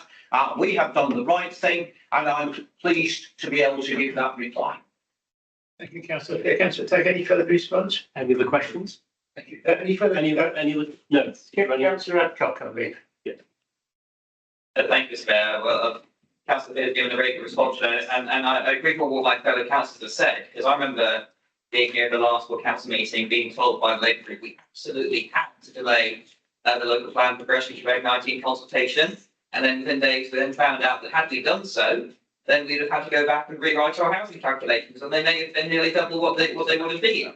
And we know that the first thing that would have been, had to be reassessed would be green belts, and we know that part of that would be the so-called grey belt that's going to come in, which includes former golf courses. So I'm very glad that we've done the right thing and that we can now designate to protect which land we want, that we're having a new country park, we can designate to take control over the process.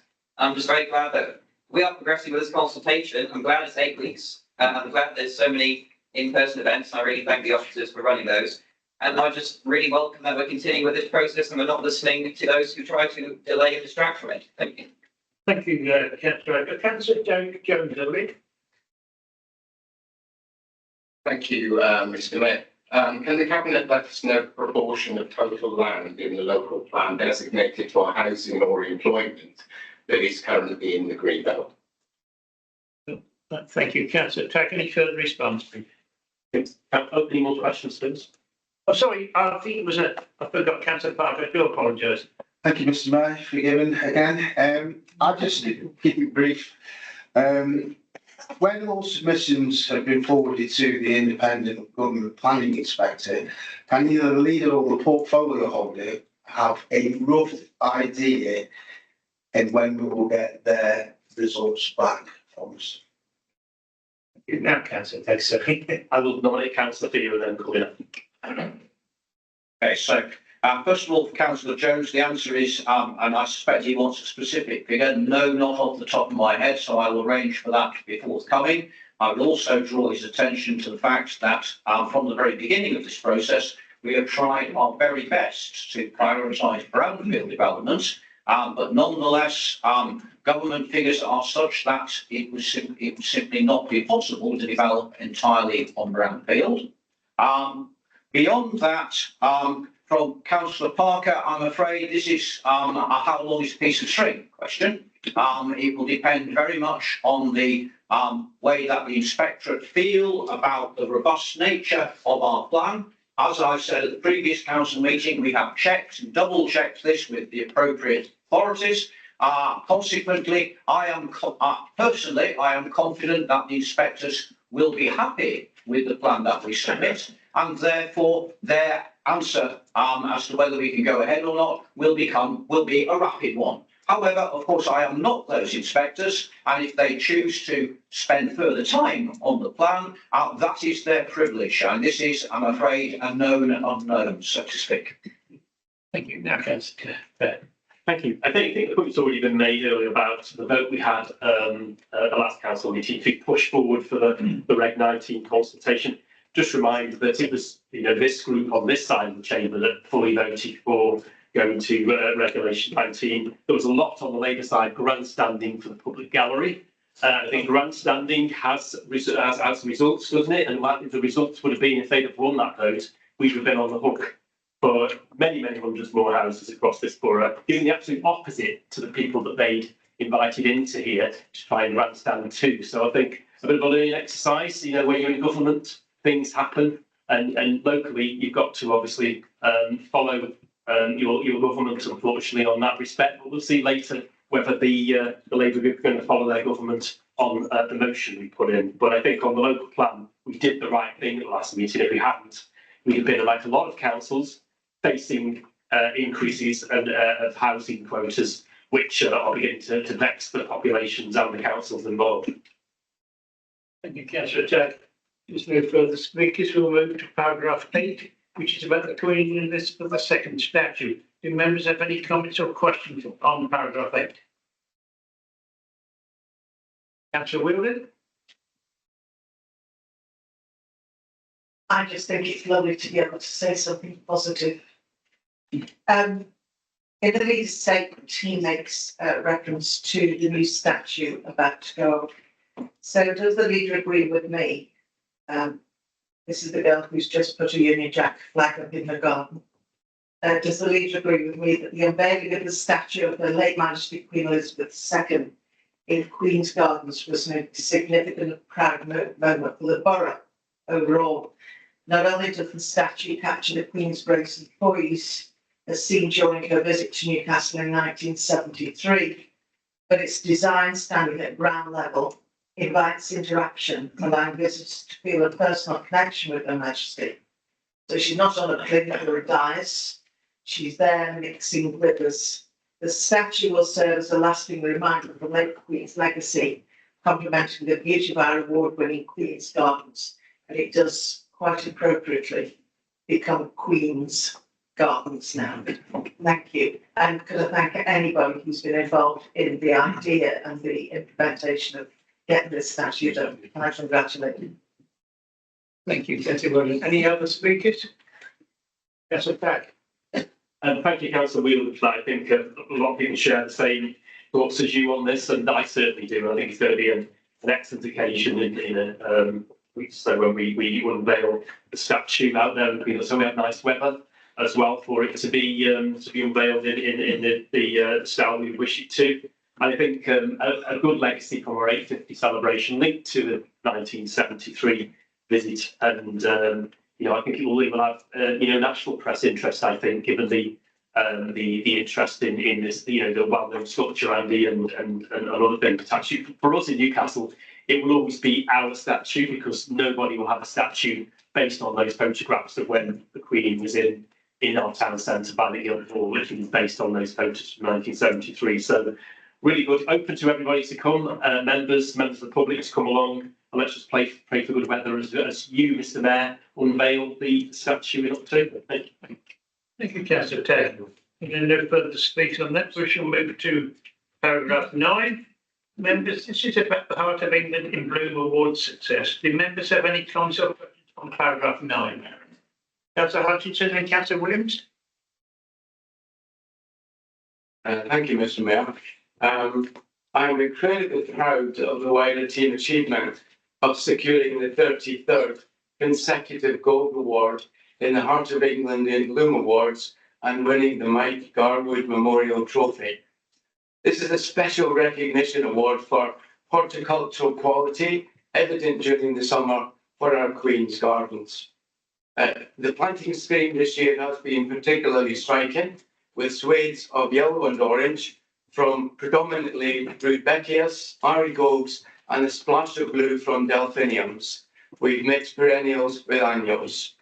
I would like to make a special mention of the horticultural staff in particular, who year after year, in all weathers, with early morning starts and long hours, ensure the town centre planting schemes, roundabouts and parks look wonderful. And in particular, the Queen's Gardens, which always looks spectacular. The planting schemes are designed and managed by Simon Turner, the neighbourhood manager, and delivered on the ground by the neighbourhood supervisors, Tom McNicholas and Joanne Morris.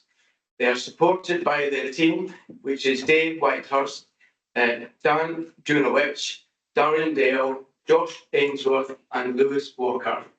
The team is passionate about the quality of planting schemes and are hugely excited about being the bid category winner, which is the Business Improvement District category winner, and going through to the National Awards next year. So from me, a huge well done. Thank you. Thank you, Councillor Atkinson. Councillor John Williams. Thank you, Mr. Mayor. Yeah, it's great to see this award for the Queen's Gardens. It's at the Friday out of Borough. And those of an age remember years when the band used to be sort of bandstand, where there's metal bandstand is now. Yeah. And the band used to play on a Sunday afternoon. Excellent, a pride in the community. And it's good to see this. We're winning these awards, excuse me. The Borough Council has been carrying on this tradition in the Britain and Bloom and in this particular part of England in winning, and we've been in this in Britain and Bloom since 1991. It's a great achievement to carry on, and it's great to see that the council is carrying on that tradition. Just got a negative, and I've talked about pride in our borough. The negative scene is that the grass cutting, especially in my area, Crossy, is absolutely disgusting. Residents complain to this council, they tell me, yeah, they've heard nothing at all. But certain areas in the borough, grass areas in the borough, that's been cut to a reasonable level. Then there's other areas, quite big areas, fronting onto properties that haven't been cut. The left in the right state. If anybody wants to visit Douglas Road in Crossy, I invite them to visit. So where we talk about pride for it, we're right on one side, but we need pride throughout the borough. And that's what the Britain and Bloom practically is about. It's pride in the borough, in our gardens, allotments, and the schools, and all of the residents taking part. But I'm sad to say that we've been let down badly by this grass cutting policy. Thank you. Thank you, Councillor Williams. Any other speakers? Councillor, take your response. Thank you, and thank you for the positive comments from both the speakers. And I think I'd echo the thanks to the obviously the staff that work at the town centre. I think obviously Councillor Williams is quite right. We've been in Britain and Bloom since the 90s. He's won, I think he said 33 gold medals gold awards in succession. So we tried something different this year for the first time, where we actually partnered with the Business Improvement District and went into that category, the first time we've been into that category.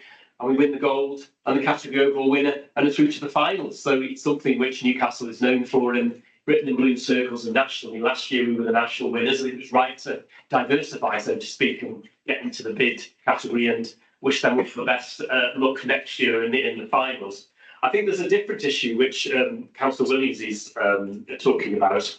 I think that is, he's mentioned Douglas Road, so that really narrows it down to what we're talking about here, and that is the grass management strategy, where we've left that deliberately long. It's not been neglected.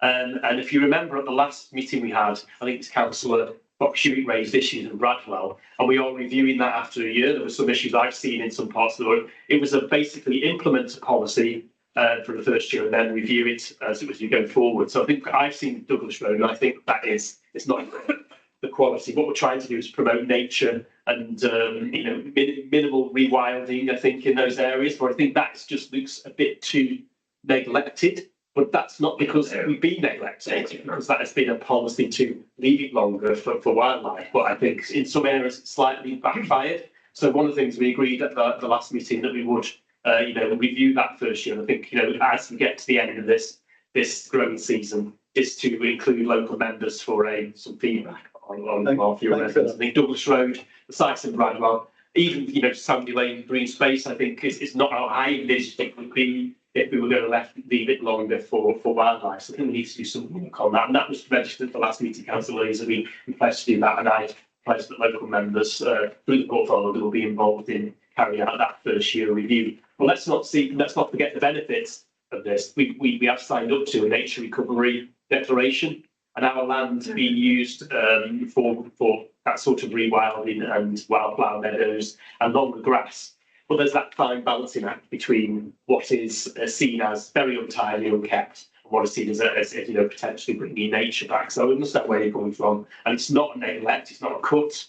To use the pun, in fund, it's actually a different way of managing it to try and bring back nature, and we will get it right over the next few seasons, I think, to get to where we want to be on this. But in other areas, they are doing this as well. It's not just this council doing this, and we must learn from each other and also learn from our residents and areas where this has not worked properly and try and improve it next year. That's okay. Thank you, councillor Tate. Members, we move to paragraph 10, and this is about the forward plan. Do members have any comments or questions on paragraph 10? Councillor David Jones. Thank you, Mr. Mayor, and I did give advance notice of this question. I'd like to ask a question on availability of reports and background papers in a suitable time frame ahead of meetings. My group has raised concerns on several occasions that meetings of council not solely limited to meetings of full council, but also scrutiny and regulatory committees are not receiving reports and all critical background information in suitable time ahead of meetings. Several of my group, alongside members of the Conservative group, work full-time with shift patterns, have young families and have caring commitments. These impact on our ability to drop commitment short notice to ensure we can spend due time and attention to essential papers prior to meetings. This cannot continue and puts the integrity of our decision-making and scrutiny at risk. Would the leader agree that all papers and reports for any council meeting, unless deemed urgent under the Local Government Act, are made available 7 days ahead of meetings to enable councillors to be fully prepared for the decisions and scrutiny they need to undertake? Thank you, councillor Jones. Any other speakers? In that case, councillor Tate, your response? Thank you, Mr. Mayor. I think I agree with councillor Jones on the principle of this, but I think the two high-profile ones which have I think caused the concern. Not too aware of the scrutiny one, the regulatory committee ones, but we will do better on those. Make colleagues in updates on town deal and future action funds where we're waiting for information to come in so we can present the latest case to the committee. I think that's quite valid that we do that on that occasion. It shouldn't be every time. I think the two issues which I think are of course concerned are planning, local plan paper, and also I think the Wally's committee report tonight. And I think, as we said, I'll feel the last one first. I think it was really crucial that we brought this paper on Wally's Quarry here tonight. And I think the committee chaired by Councillor Becky Smith were key for that to happen, and agreed timescales which were put in place that it be published on the Friday. Ideally, we would have published it 7 days before, but I think in this case we had to get that to this meeting so we could move the agenda forward. On the local plan, I think we had that detailed discussion last time, didn't we, about when things were published and whether all things were published. I think in the end of the day, everything that was needed for this full council meeting to make the decision before we see a good time. Not ideal again, but again, we are moving forward on the agenda. As we just talked about in the previous issue on this, if we hadn't delayed it, we would have had hundreds and hundreds of more housing to deal with across the borough during the course of the local plan, which would have been, disastrous for some of our communities for our green space. So I think we try to, and our monitoring officer and our chief executive, we're past and present, and I've tried to do that, but on some occasions when we need to obviously deliver a report later than we planned. Well, I will take that on board and try my best to ensure that we do get those papers early enough, because I know that people need to look and scrutinise at them, look at them and then scrutinise them ahead of the meetings. But those particular two, I will defend on the basis of what I've just said about the planning and also the Wallace Quarry report and the urgency of those. Thank you, councillor Tate. Any more speakers for paragraph 10? Thank you, members. That concludes the leaders' speak. We'll now move to the next item of business, which is agenda item 9, reports of the chairs of the scrutiny committee. These are attached to page 39 of your supplementary agenda. Reports are attached for the Health, Wellbeing and Environment Scrutiny Committee, the Economy and Place Scrutiny Committee, and the Finance, Assets and Performance Scrutiny Committee. These are reports are here for information and noting. Can these reports please be received? Fine, thank you, members. In that case, we move to the next item, which is item 10, reports of the chairs of the regulatory committees. This is a judgment of 10 reports to be found on pages 41 to 42 of your supplementary agenda. Reports are attached from the Planning Committee and the Licensing and Public Protection Committee. The Audit and Standards Committee has not met since the last meeting of the full council. These reports are here for your information and we've noted can these please be received. Received. That's fine. Thank you very much, members. We can now move on to agenda item 11, motions from members. A copy of a motion concerning winter fuel paints can be found on pages 33 and 34 of your agenda. This motion has been proposed by Councillor Mark Holland and seconded by Councillor Simon Tagg. Councillor Holland, would you like to speak on your motion now, please? One moment, please. We should make a statement. Yeah, just on this point, I just wish to clarify something. There may have been some confusion earlier on the agenda in relation to a declaration that was made to me personally by Councillor Richard Gorton. He obviously made a declaration regarding the winter fuel allowance, so that was mentioned. I just wanted to put all members' minds at rest that I'm advised that the LGA has given advice that I'm actually aware of. I've not seen this advice, I haven't been shared with me actually until this meeting. So but I am reliably informed that there is a discretion to members that you do not need to, you can participate in the debate and vote in any motions related to this matter without declaring an interest. Thank you very much. Councillor Holland. Thank you very much, Mr. Mayor. On the 29th of July, the Chancellor of the Exchequer announced that entitlement to winter fuel payments in England and Wales would be restricted to those people receiving pension credit or other means tested benefits only. 9 out of 10 pensioners in this country will lose the winter fuel payment, including an estimated more than 23,000 pensioners in our borough. As laid out in the text of the motion, this change brought in suddenly after the general election with no basis in the Labour manifesto means that the winter fuel payment, a lifeline for so many, will be withdrawn from vulnerable pensioners, some of them with an income of less than £13,000 per year. Mr. Mayor, this is the wrong choice. We can all of us recognise that there is a debate to be had about universal welfare and properly targeting support for pensioners who need it the most.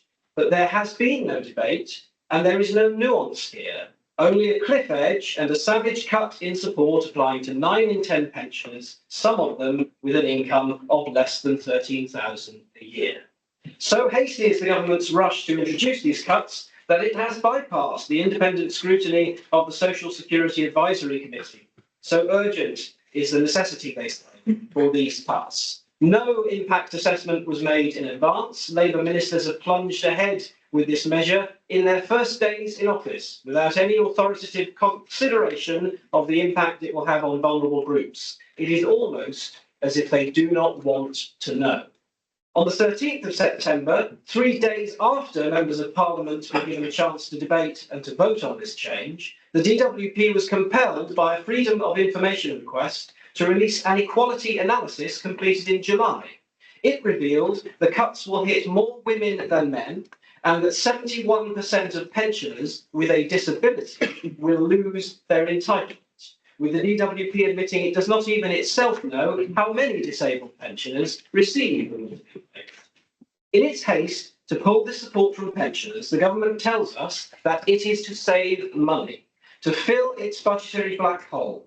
They tell us they expect to save £1.3 billion this year and £1.5 billion every year going forward.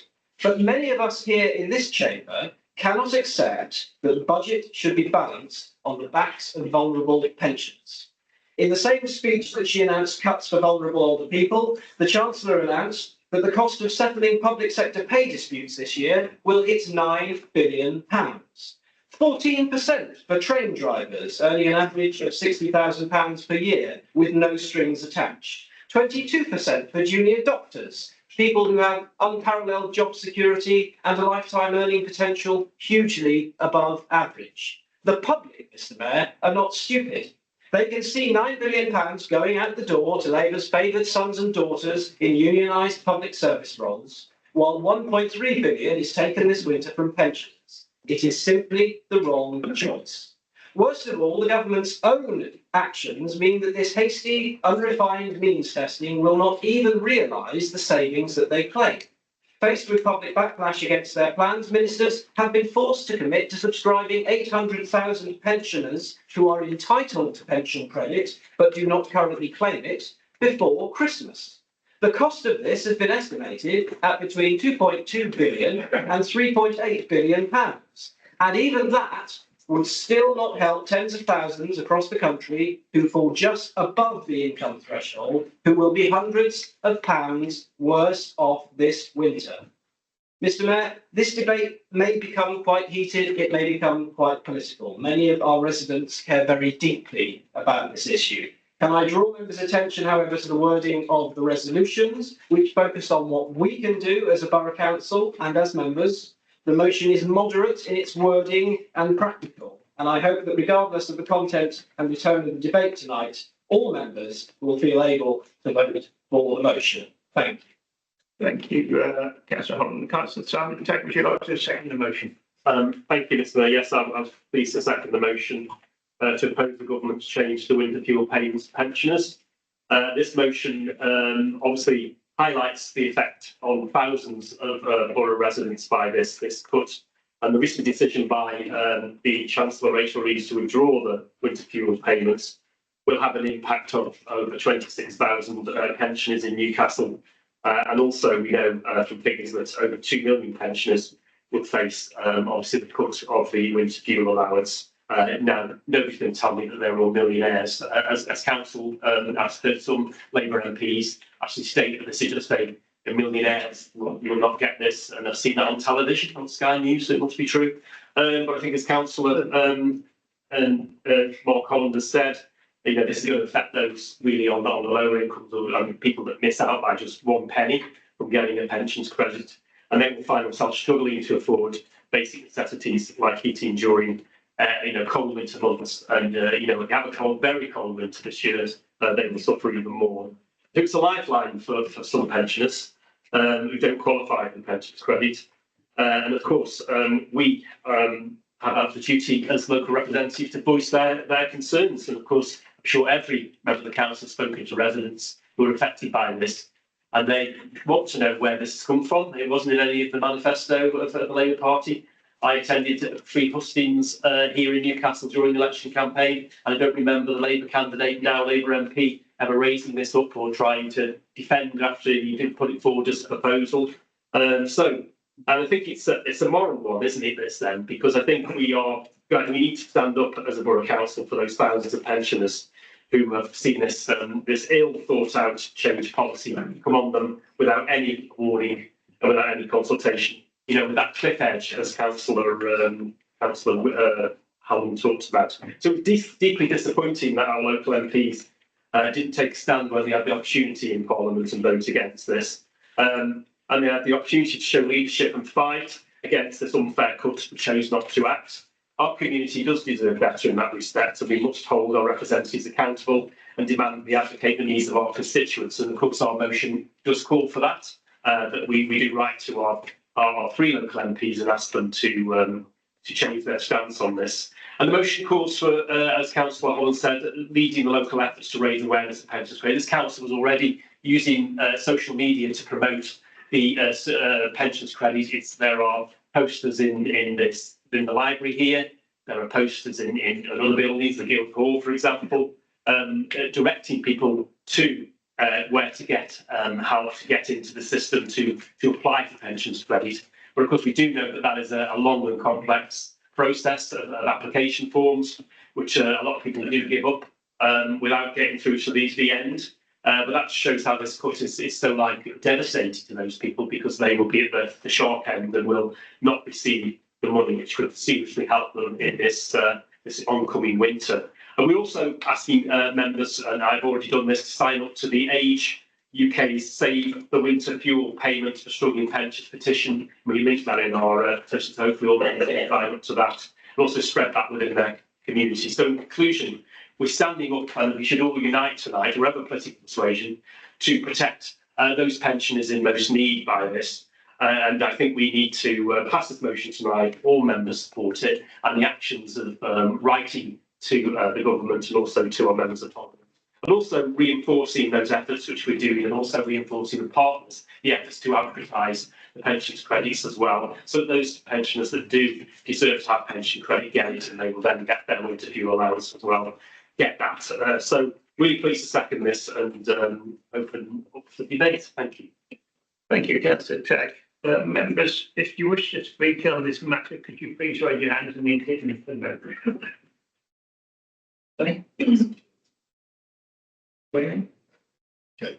Councillor Jones and then Webby.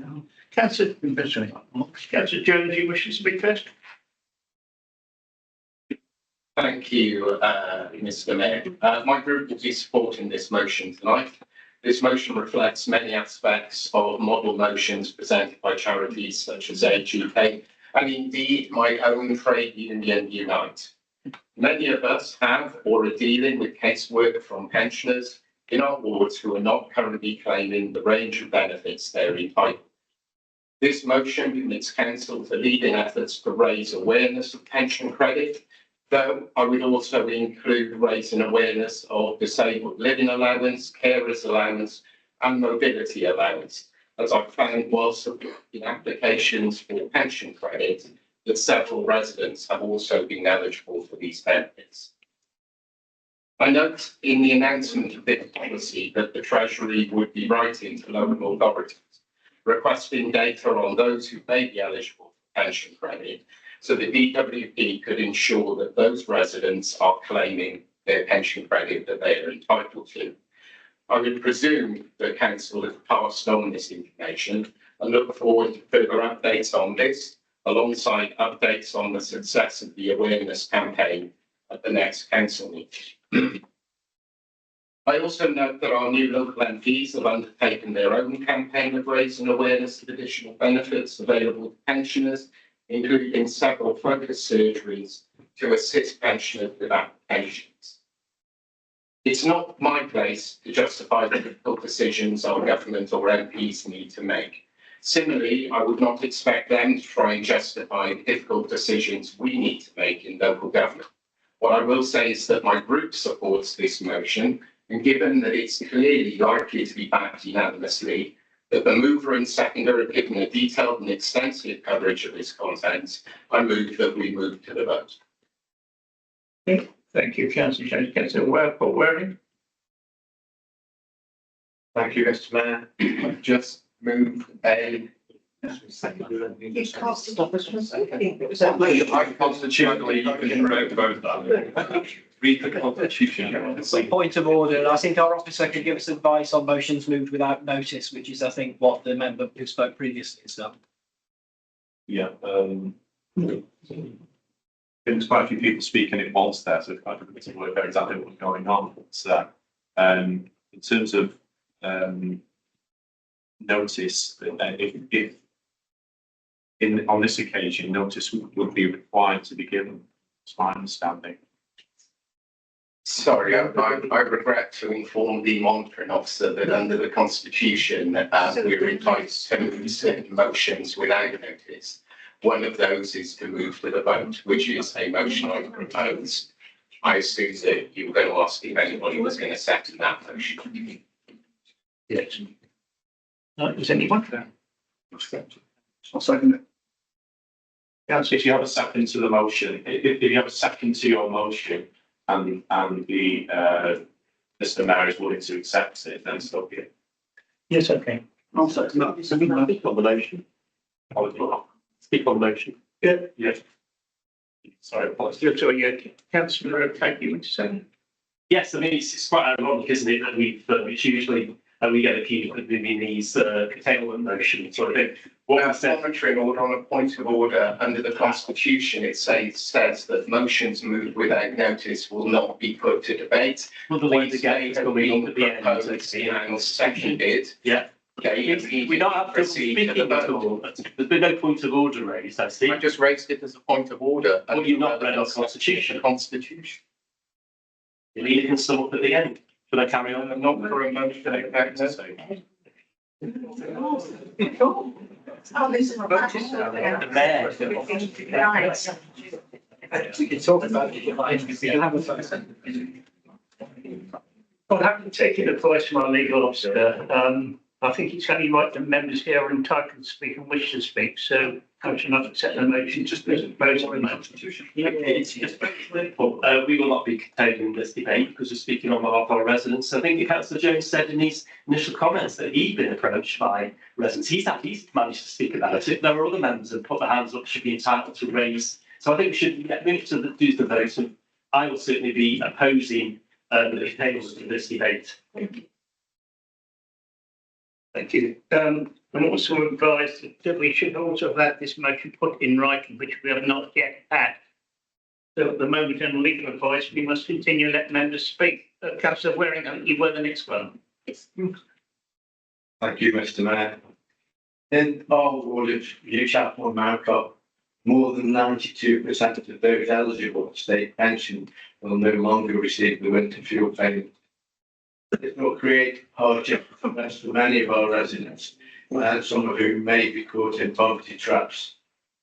I believe there was a vote at the Labour Conference today to overturn this decision. However, I read a few days ago that Rachel Rees has said that she will not change her position under any circumstances. I think this is a very poor decision on her part and one that will come back and bite her at some stage in the future. Thank you. Thank you, Councillor Waring. Anyone else? Councillor Stubbs. Thank you, Mr. Mayor. I too will be supporting the motion tonight, but what I'd like to do with councillors to draw their attention to one of the resolutions where we are encouraging our local residents to apply for this. Nationally, 1.4 million pensioners are receiving pension credits as of today. But it's estimated that a further 880,000 do not receive the pension credit and therefore will not be able to receive the means tested winter fuel allowance. Just to give some more numbers, that means on average £3,900 is not going to our local pensioners that are eligible for it. On top of that, if you add the £200 or the £300 for the most vulnerable pensioners, that takes over £4,000 that could be eligible to each and every pensioner that qualifies. I think it falls upon us to double our efforts. I believe a social media campaign and it's not enough. We need to be writing to our residents that we are aware are eligible. We need to be, as councillors, making sure that our literature that goes out is making sure, not with a headline, you are having this taken away. It should be, you are eligible for £4,000. Why are you not claiming it? And it should be something that we should be working as a council to ensure that everybody who is eligible gets it. Thank you, Mr. Mayor. Thank you. I just want to take a bit of advice.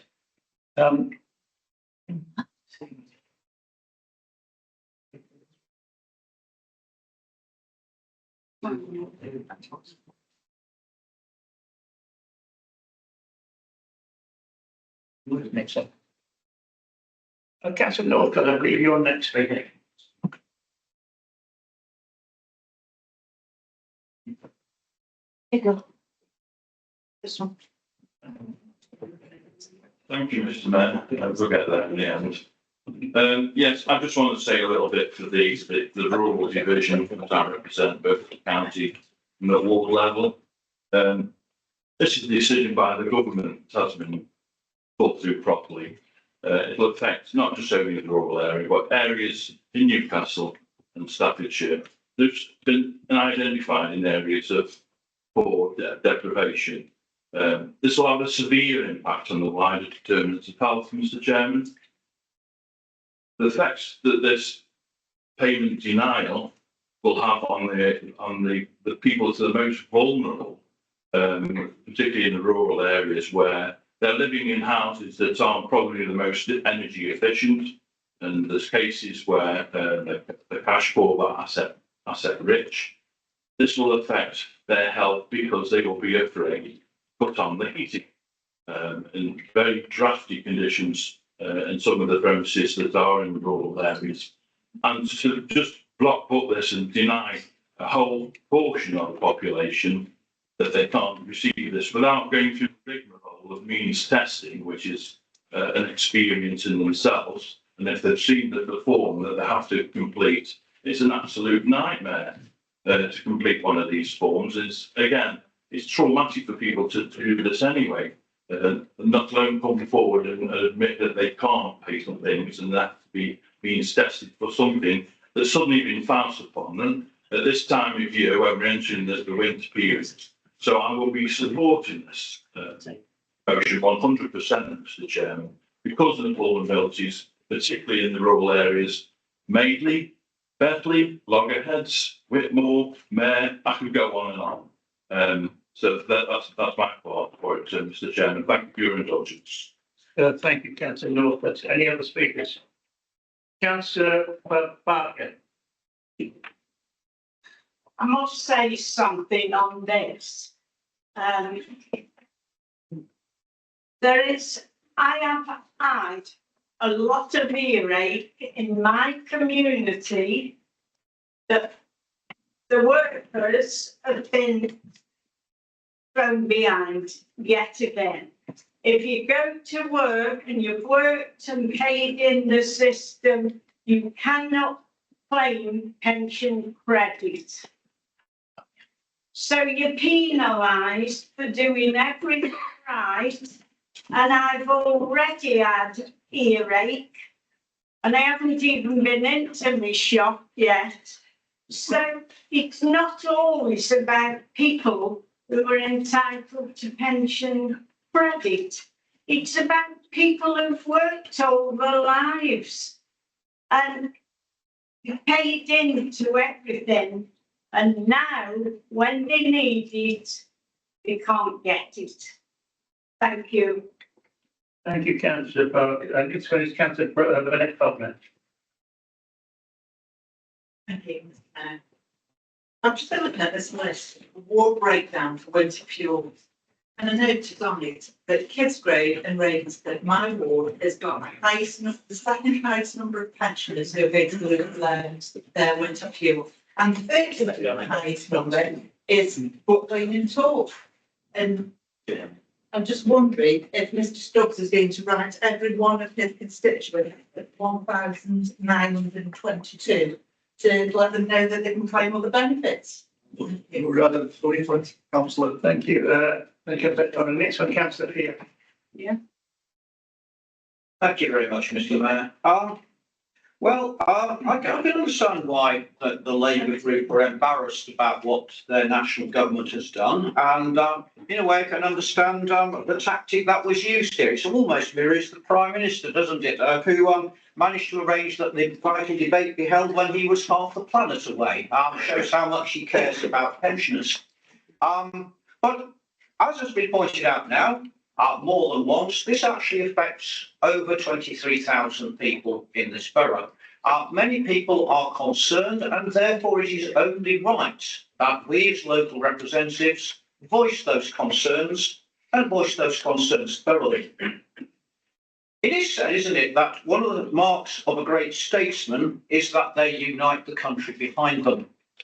It is certainly the case that Sir Keir Starmer has united the country. Everyone from Nigel Farage on one side to the Conservative Party, as we have learned today, the majority of the Labour Party at their conference, down to trade union leaders like the leader of Unite and of course the leader of the Communication Workers Union as well, are united against this policy. It seems, in fact, only a small coterie of sycophants close to the government think that it's a good idea. Yesterday, we had a very chilling speech from Prime Minister. It frightened me. It frightened me in particular because he talked about the government taking back power. In other words, rather than the government stepping more lightly upon us, as we were assured at the general election, in fact, the reverse is going to be the case. So what are these firm decisions that are going to be made? As Councillor Holland has pointed out, it must have been a difficult decision to give a no strings pay settlement to groups who are substantially better off than pensioners. Another one, of course, is to put ideology in front of people and dole out over 11 million to some sort of weird climate stuff abroad. Charity, Mr. Mayor, should begin at home. There is real concrete suffering here as opposed to ideological fantasies. It is shameful that the government chooses these priorities, and I fear for the priorities that come in the future. Also, I note with interest the sorts of people who are speaking against this, because actually they include the Labour Party. In 2017, the Labour Party actually took credit for the winter fuel payments. And I quote from their report.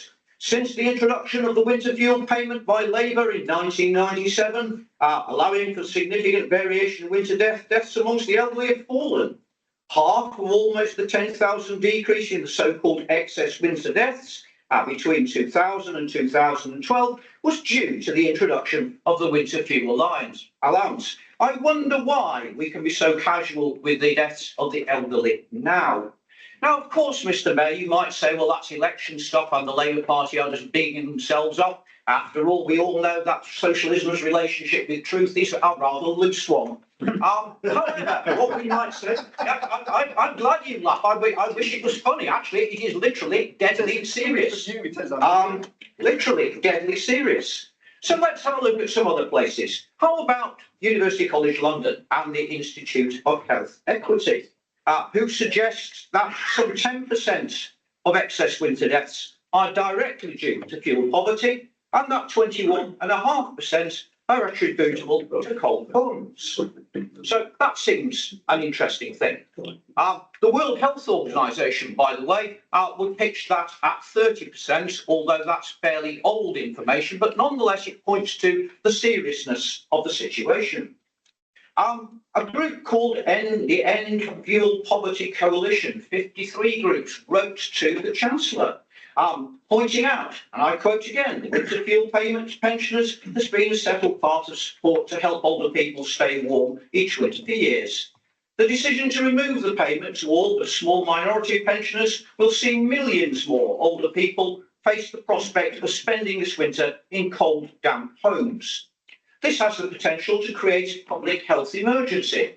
The impact of living in cold, damp homes is particularly harsh on those older people with a disability, a long-term health condition, or with poor mental health. It results in these people turning to an NHS which is already under stress, and in some cases, this can result in additional winter deaths. Once again, it's interesting, isn't it, the casual nature of this government taking away this thing from people who are stressed. The National Pensioners Convention is of the same mind. So their General Secretary, and I quote, "This is devastating news for millions of older people whose income is literally just a few pounds above the threshold to receive pension credit.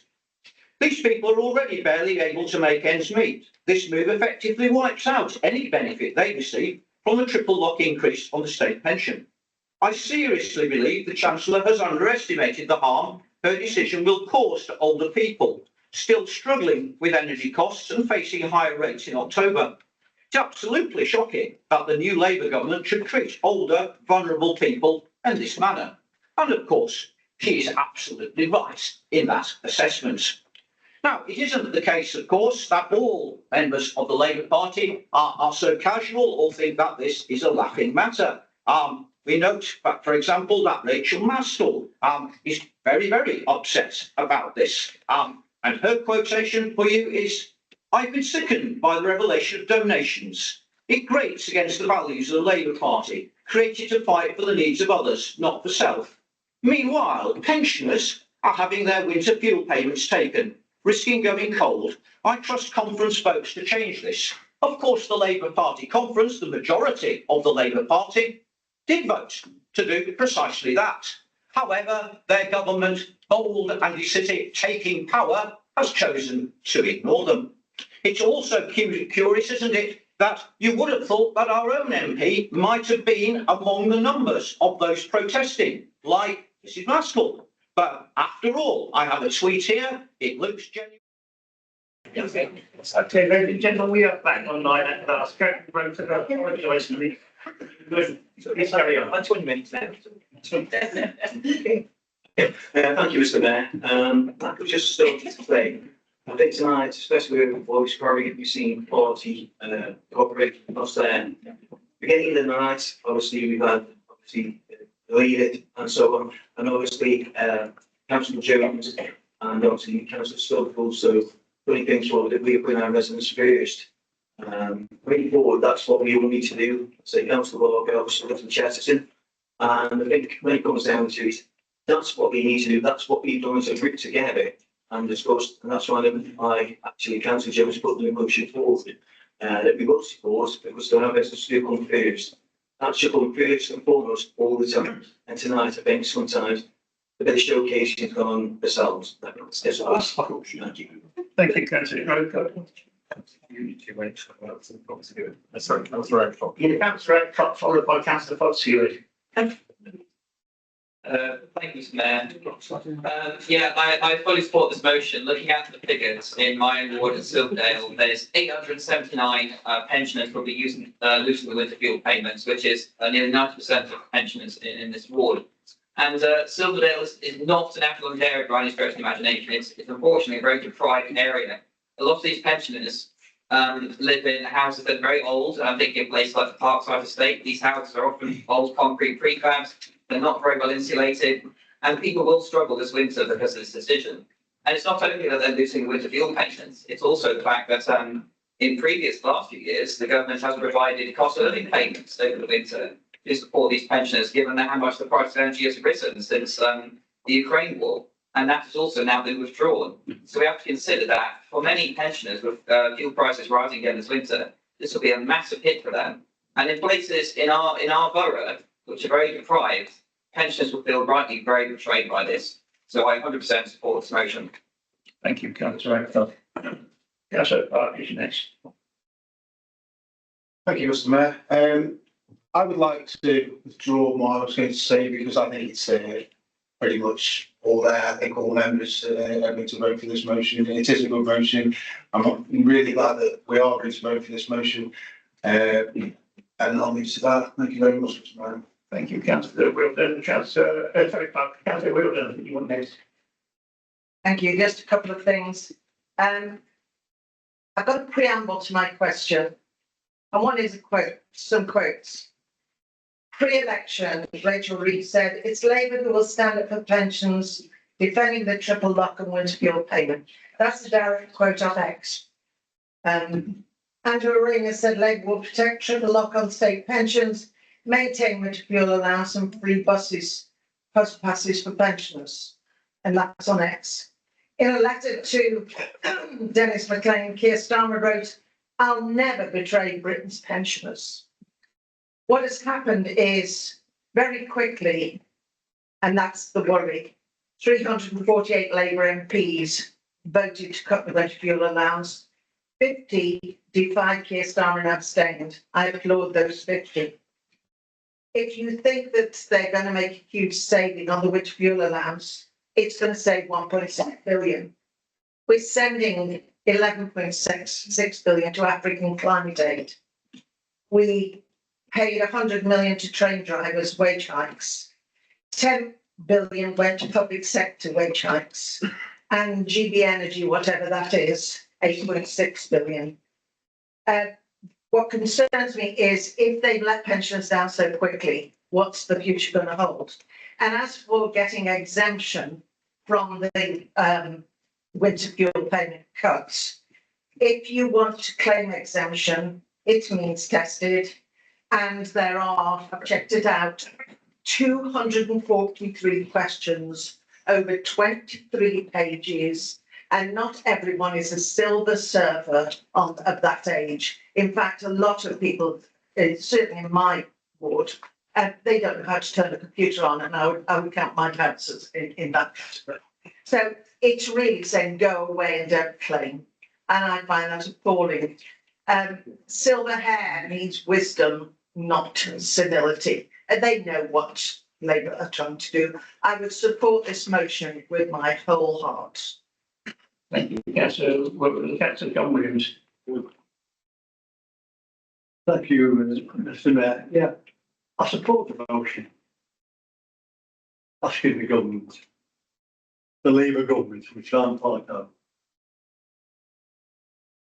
But I'm really getting disgusted at some of the remarks made by Conservative councillors.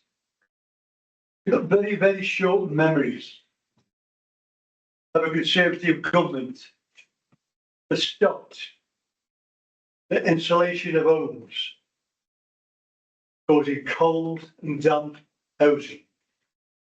There's an housing crisis going on because of the policies of the last Conservative government. The NHS is in disarray, including poor services and social care to vetted residents that we are talking about. Crumbling schools, that I mentioned potholes. Destruction of local communities through austerity measures. We've seen this in this council and all other councils throughout the country, and of course many other public services.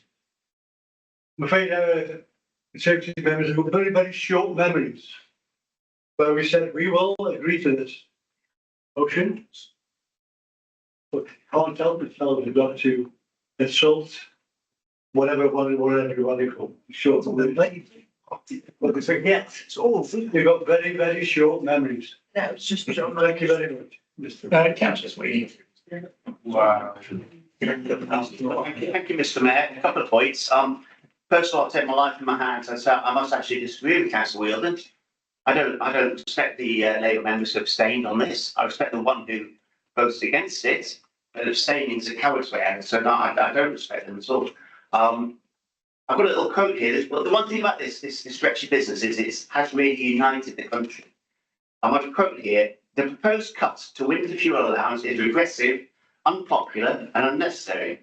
It's not an exaggeration to say that people will die this winter if they cannot afford to heat their homes properly. Now this is the only time I'll ever agree with this. These are the words of the leader of the FBU. A union which I believe Councillor Fox Hewitt has a strong interest in. I assume he agrees with Mr Rack, and we're writing to his MP who voted for the cut to make his views clear. I look forward to him supporting the motion. Now I believe he will do, and I applaud him for that. Thank you. Thank you, Councillor Sweeney. Councillor Fox Hewitt, I do apologise, I forgot you. Thank you, Mr. Mayor. That's quite all right. A few things. Obviously, at the beginning of the motion, we did try to move for vote. The intention of the motion was to support residents. And we tried to move the vote. We didn't want to have a rather grounded on the side on policy. I think respond to a few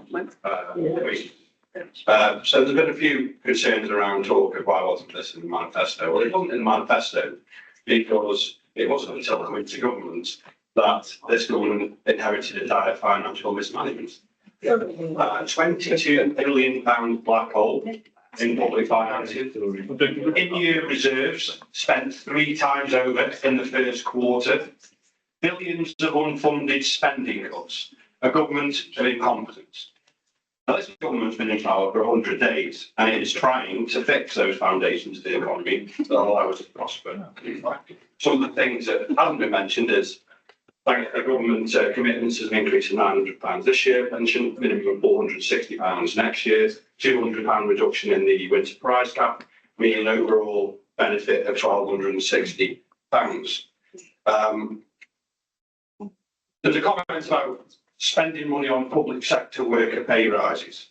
Well, I'll tell you why, because those very public sector workers that kept this country going during a pandemic public sector workers that died because they didn't have PPE, because that government spent £65 billion and couldn't even give them PPE, and they died. I think that's quite shameful to call out public sector workers and their pay rises, to be frank. Regarding the FVU comments, Councillor Sweeney, please do inform me I was on a delegation on the conference floor with my general secretary this morning, and I did indeed vote with Ms Graham. We haven't even addressed the rampant inflation caused by this Trust Committee budget that, again, kind of crashed the economy. Ladies and gentlemen, we need to stick to the point of this motion. No inter-party scope. The heating allowance is a matter in hand. Please stick to it. Thank you. So, but that being said, the politics aside, I do have personal concerns with the policy that's been announced. Councillor Beer says charity begins at home. It does need staying there. £235 million of taxpayers' money that gone on British pensioners that live abroad. Now, is that right or fair when we have children in, well, it's nothing to do with winter fuel allowance, that's £235 million of winter fuel payments to pensioners that do not live in Great Britain. That's exactly what it's about. Now, I don't agree that so I've got concerns that it doesn't need reform. There are legitimate things, paying money to millionaires that don't need the money, universal payments when we've got children in poverty. It doesn't, that's a fair thing to look at. Cutting money that people don't need, that don't live in the country, that is fair to look at. But that being said, I do have concerns. I think the only concern I have is seeking the MP to support a full reversal of the decision. But I do support the review. And I think personally that I would like to see a review that establishes a cap for eligibility that's much higher increased. So on that basis, I'll personally support the motion. However poorly worded, I think some of the points are, but I will support it. Thank you. Thank you, Councillor Fox. Come far enough is so Councillor Simon Taylor seconded the motion. You wish to say Mark to speak up there. Oh, sorry. I will summate as proposer of the motion, and Councillor Tagg will exercise his right to speak as the leader at the end of the debate. I'm very grateful to councillors for all their contributions. I must put on record my thanks to members of the Labour Group who are prepared to vote for the motion tonight. I understand that that will not be necessarily a comfortable thing to do. While I'm in that spirit, I would also say to Councillor Jones that I think his construction of the Constitution is quite right. However, the procedure rule 4.30 relating to the movement of the closure motion does, of course, give you, Mr. Mayor, the right to refuse such a motion if you believe that the debate hasn't been full or extensive enough. And I think that's what you've done in the case tonight. Turning to some of the comments that we've had from councillors, Councillor Jones reminded me that perhaps we could add as a bullet point to the notes that yes, Labour conference, including Councillor Fox-Hewitt, has voted to oppose the cuts that have been proposed by the government. I don't believe that it will have effect, but it is certainly a very powerful statement of the internal democracy of the Labour Party that they believe that the government has made a wrong step.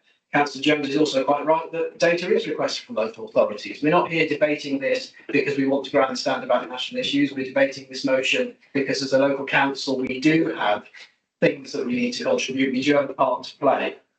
Councillor Stubbs did the maths for me. I know I said earlier on that there are various estimates of what it would cost to give people entitled to pension credit who don't receive it that money. His figures were 880,000 people at £4,000 each, and that adds up to 3.2 billion. So there are an awful lot of pensioners out there who could get support, and we vote in favour of the motion tonight will hopefully receive support this year, who might otherwise miss out. But there is a much larger category of people who will still be hit. And I'm very concerned about their welfare. Councillor Northcott was right to point out the impact on rural residents whose properties are disproportionately old and disproportionately badly insulated. Councillor Adcock reminded me that yes, it is a bigger cut than simply taking the winter fuel payment, because of course in previous years one-off additional payments have been made, including last year. So compared to last year, because of rising energy costs, because of that double cut, not just the payment, but the cost of living payment as well, in cash terms, certain households are going to be really severely affected. I don't really want to go into political detail to respond to Councillor Fox-Hewitt, but he did repeat what I believe is a canard about a financial black hole. I have explained tonight that this change, all of the measures that the Labour Party have announced in government, taken in total, will cost money. They will not save money. They are digging a hole. They are not filling a hole. And I'm also glad that Councillor Fox-Hewitt is taking credit for the triple lock-in pensions, which was a Conservative policy introduced by Conservative Prime Ministers. It is being continued by the current government, but alas, not with the triple lock plus that was included in the Conservative manifesto, which would have meant that pensioners who only receive the state pension would not be taxed on that. We're now going to see in future years pensioners who receive the basic state pension being taxed for the first time. There are some things that I think we could all agree on. I think that we absolutely want to get those people who are entitled to receive pension credit that money and thereby their winter fuel payments this winter.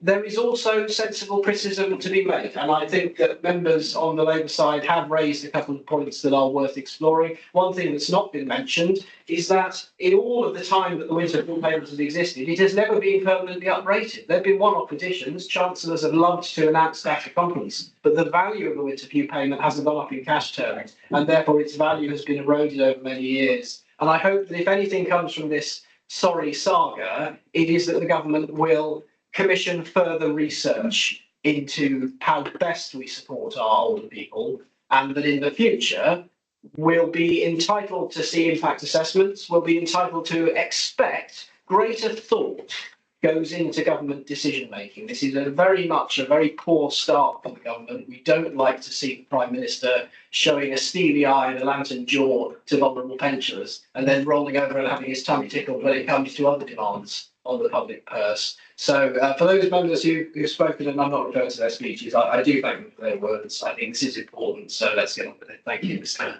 Thank you, Councillor Holland. Councillor Simon McTaggart for final summing up. Yes, just briefly, thank all the speakers from both sides who spoke today in favour of this motion. I think it's, I'll just want to obviously call out Councillor Williams on his comments. I know he's reading from a document on his laptop there, pre-prepared, but I can say that the previous government for many years have supported communities through the warmer homes. Through the Beat the Cold, partnering with a local charity to deliver warmer homes for pensioners, for libraries, warm spaces, local councils, and have used warm spaces the last few years in community centres. The Guildhall have done that as well, through the Friends of Guildhall, well done to them, to enable people to come into the warm, particularly with the rise in fuel costs because of the inflation. There are a lot of things going on. There have been, and this government, previous government, can be proud of how it's moved forward the energy efficiency and the warmer homes agenda, and I think that cannot be forgotten on this. I think winter fuel allowances was another tool in the arsenal for this, for people, and that's why we brought this motion, because that has been cut. And I think Labour members have sat through the last 45 minutes, probably an hour, with the energy cut to the online show, but they felt uncomfortable. Well, the reason we've done it is because we are representing our residents on one, but also we hear noises on and off about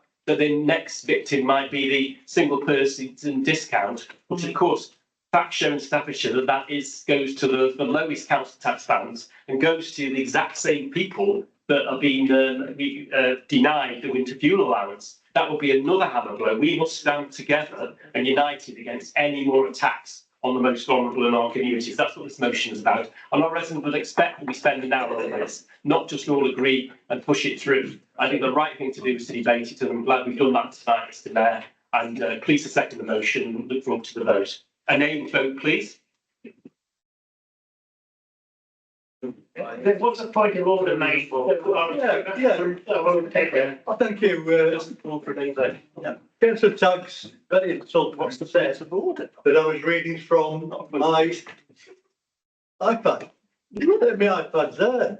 It's the motion I was reading. Not what I said. Thank you. Cheap shots. Of course it is.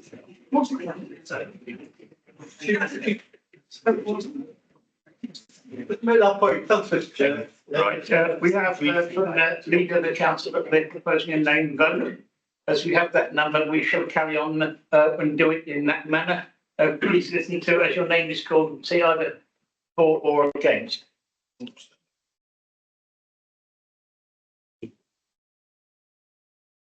Thank you, everyone. The usual order, speak as loud as you can into the microphone. Councillor Rupert Adcock. For. Councillor David Alport. Not.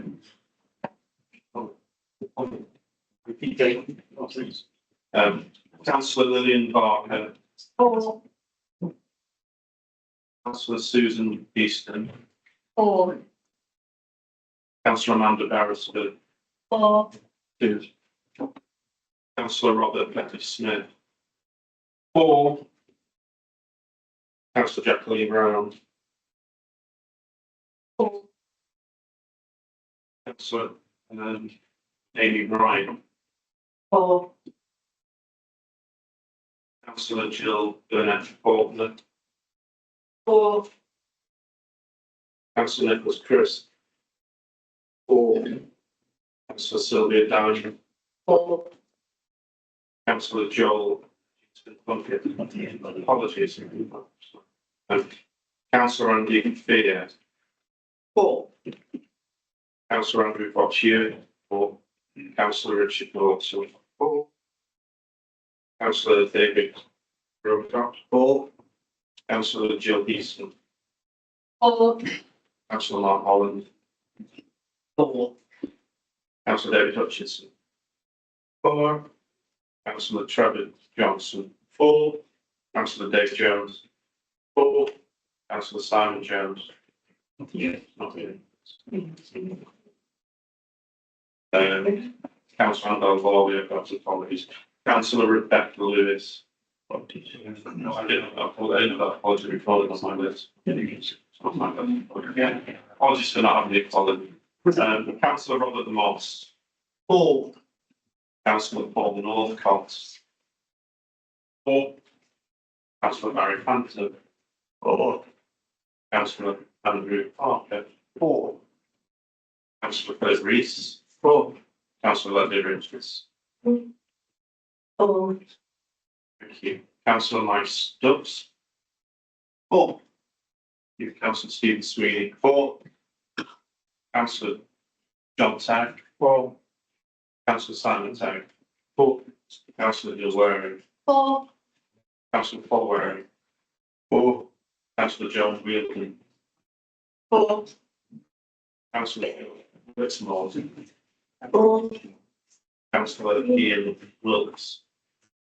These are cast leave, sorry. Councillor Jill Williams. 4. Councillor John Williams. 4. Thank you very much.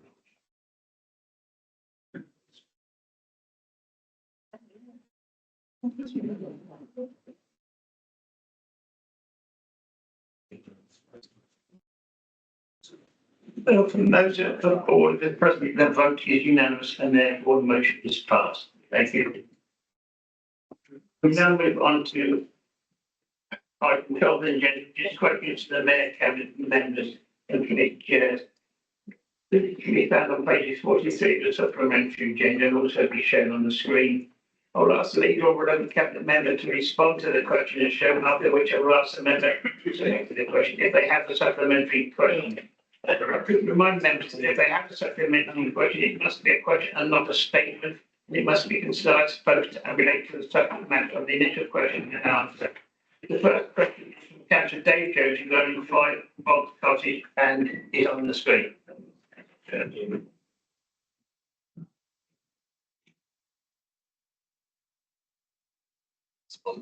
Yeah. I'm going to read that back. I've got it in front of me now, but I just thought Councillor Jones might want to say something. you've got it. Yeah, I've got it here, yeah.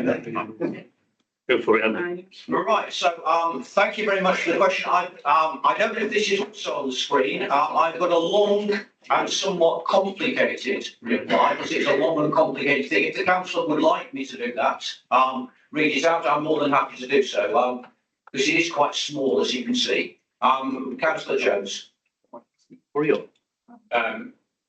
Thank you to the cabinet member. Obviously, I'm seeing that response for the first time, and it's very difficult for me to read from this distance. But having spoken with the planning inspector, they informed me that the council could have taken action as of the 20th of March 2023. We are aware that there's been a lot of activity at the site, and including today, as I passed the site, there's a bigger and multiple skips. Will the cabinet member commit to taking action now and not later? Thank you very much, Mr. Mayor. First of all, I would urge Councillor Jones to read this answer, because part of the problem, and I would like to take further legal advice on this, is that on regards to the discharge of a particular condition. Now, my advice has been so far that this condition cannot be discharged at this point in time, and that leads to a legal difficulty.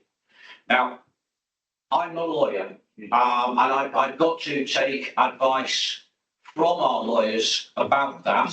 What I will certainly give an undertaking from is that I will put that question, and I will get back to you, Councillor Jones, as soon as I've got that resolved. I apologise that that's slow, but as I say, it's manifestly not my field. I've been told that point of law, and that's what we need to think about. So if you're content with that, I will certainly take that away and put that question. Thank you.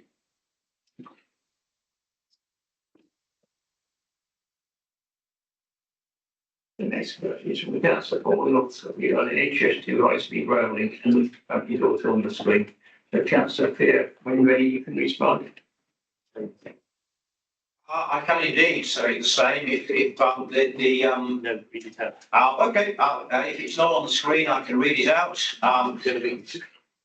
Let's just do that. It's going to speed things up as it will stretch it scrolling. So, Councillor Northcott, you're quite right that attempts are being made to resurrect what is effectively the HS2 line from Lichfield, or the join near Lichfield to the north. And that it would mirror the previously planned HS2A base. In fact, this is out of a plan commissioned by the mayors of Greater Manchester and the new West Midlands mayor. It's been done by a consortium of private organisations which are headed up by the former HS2 Limited chairman, David Higgins, which is perhaps not too surprising.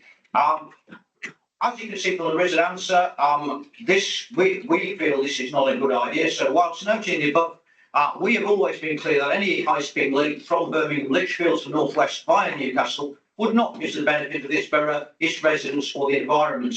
Indeed, the impacts will be such that commuters will be likely to be adversely affected, and large areas of existing countryside will be taken up by the route and its related infrastructure. The plans which are now being talked about would likely to have the same effects and no benefit. Indeed, would cause further harm to those communities as affected by the original plans and associated works. This is only a proposal at the moment. The proposal is for investments from private firms. My personal view is that that is most unlikely to be forthcoming, unless, of course, the government steps in and gives them some money. Nonetheless, I think, this council, certainly this administration, we would be firmly opposed to such a development. Thank you, Councillor Fear. Councillor Northwood, do you have a supplementary question? I do, Mr. Mayor. Thank you very much. And thank you to the cabinet member for his response. I have a supplementary in this being, will he please write to the MP, Zara Jogi from Newcastle, to gain his opposition towards any resurrection plans of a high-speed rail link between Birmingham and Manchester, basically asking him to oppose any other attempts to resurrect any similar schemes of potential destructive white elephants which cost the taxpayer billions to benefit the few. Thank you. I can give you a simple answer, Councillor, but yes, I would be more than happy to do so. Thank you, Councillor Clear.